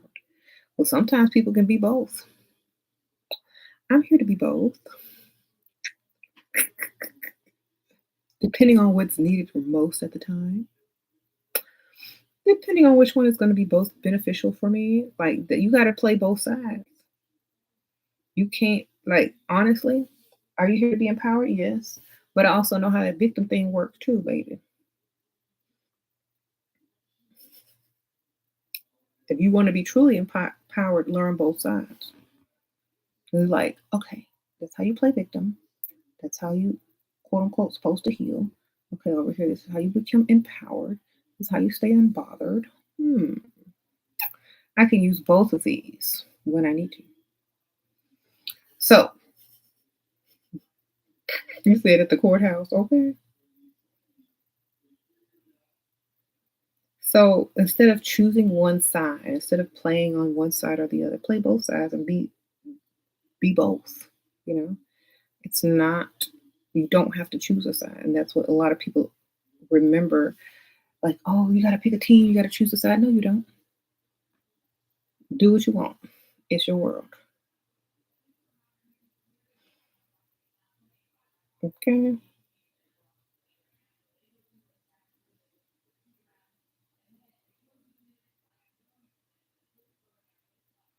I'm here to be an empowered victim who healed through empowerment.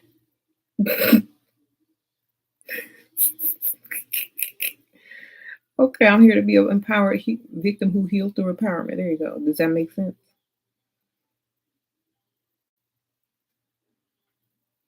I'll pull from both sides when I need it. Okay. You said you're celibate for spiritual reasons. Oh, that's so sweet.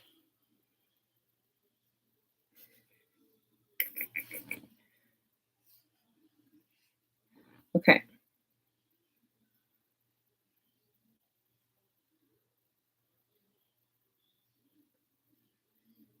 Hmm.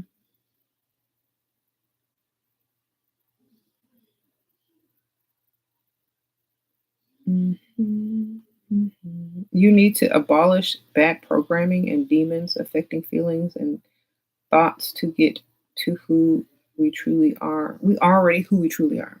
See, that's the problem. People keep thinking in my opinion, people keep trying to find themselves. You are yourself. That's like somebody got glasses on top of their head looking for their glasses, baby. Come on. Don't fall for the okie doke. You already yourself, baby.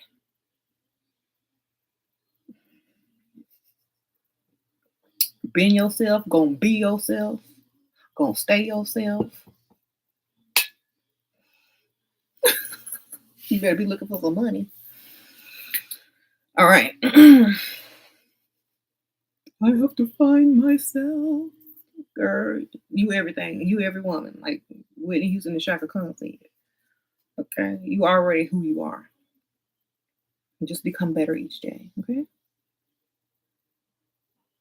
Should you be celibate because you're in the same boat? I don't know. Do what you want to do.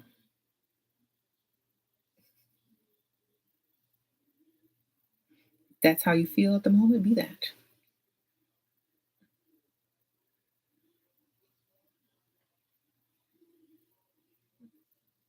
How do you feel about? I don't know who that is. Sprinkle, sprinkle. Like y'all tell me names and stuff. I don't recognize people's names. I'm bad with names. Y'all gotta be more specific.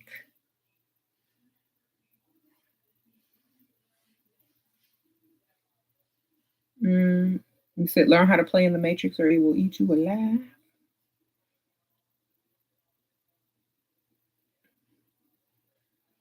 Hmm. You said some people were programmed to think that they like certain music or video games, but it wasn't really them. Um, if you were programmed, like then nobody is really who they think they are because ever since you've been born, you've been programmed. So, but that doesn't mean you're gonna like what you're programmed to like. Like for example, you're not your parents try to program you to like a certain thing. It doesn't mean you're gonna like it. You still have a free will. Okay, well, just because you're programmed to like one sort of music doesn't mean you don't like another sort of music. So are you really programmed to like that sort of music? If you could still like another sort of music, you're not really programmed. You just were introduced to that type of music and you're familiar with it and you may like a few songs or artists or whatever who sings those whatever, but you can also like another type of music that you've discovered upon your own. So it's not really being programmed because you still have the free will. And at any given time, you can stop liking or listening to something and listen to something else.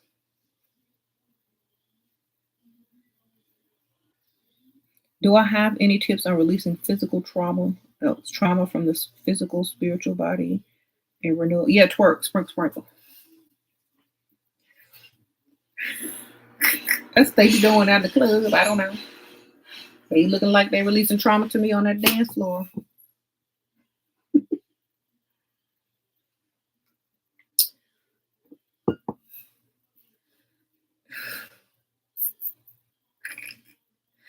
So throw on some rap and pretend you talking trash to whoever or invisible people or whoever. I don't know. I think that's why so many people like hip hop and rap because it's like telling people off and bragging at the same time. Yeah, it's very therapeutic.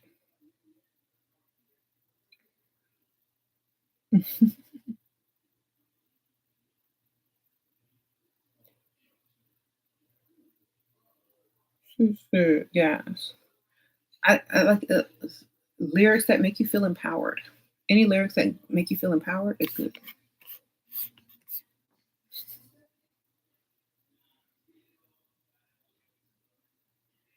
Hmm.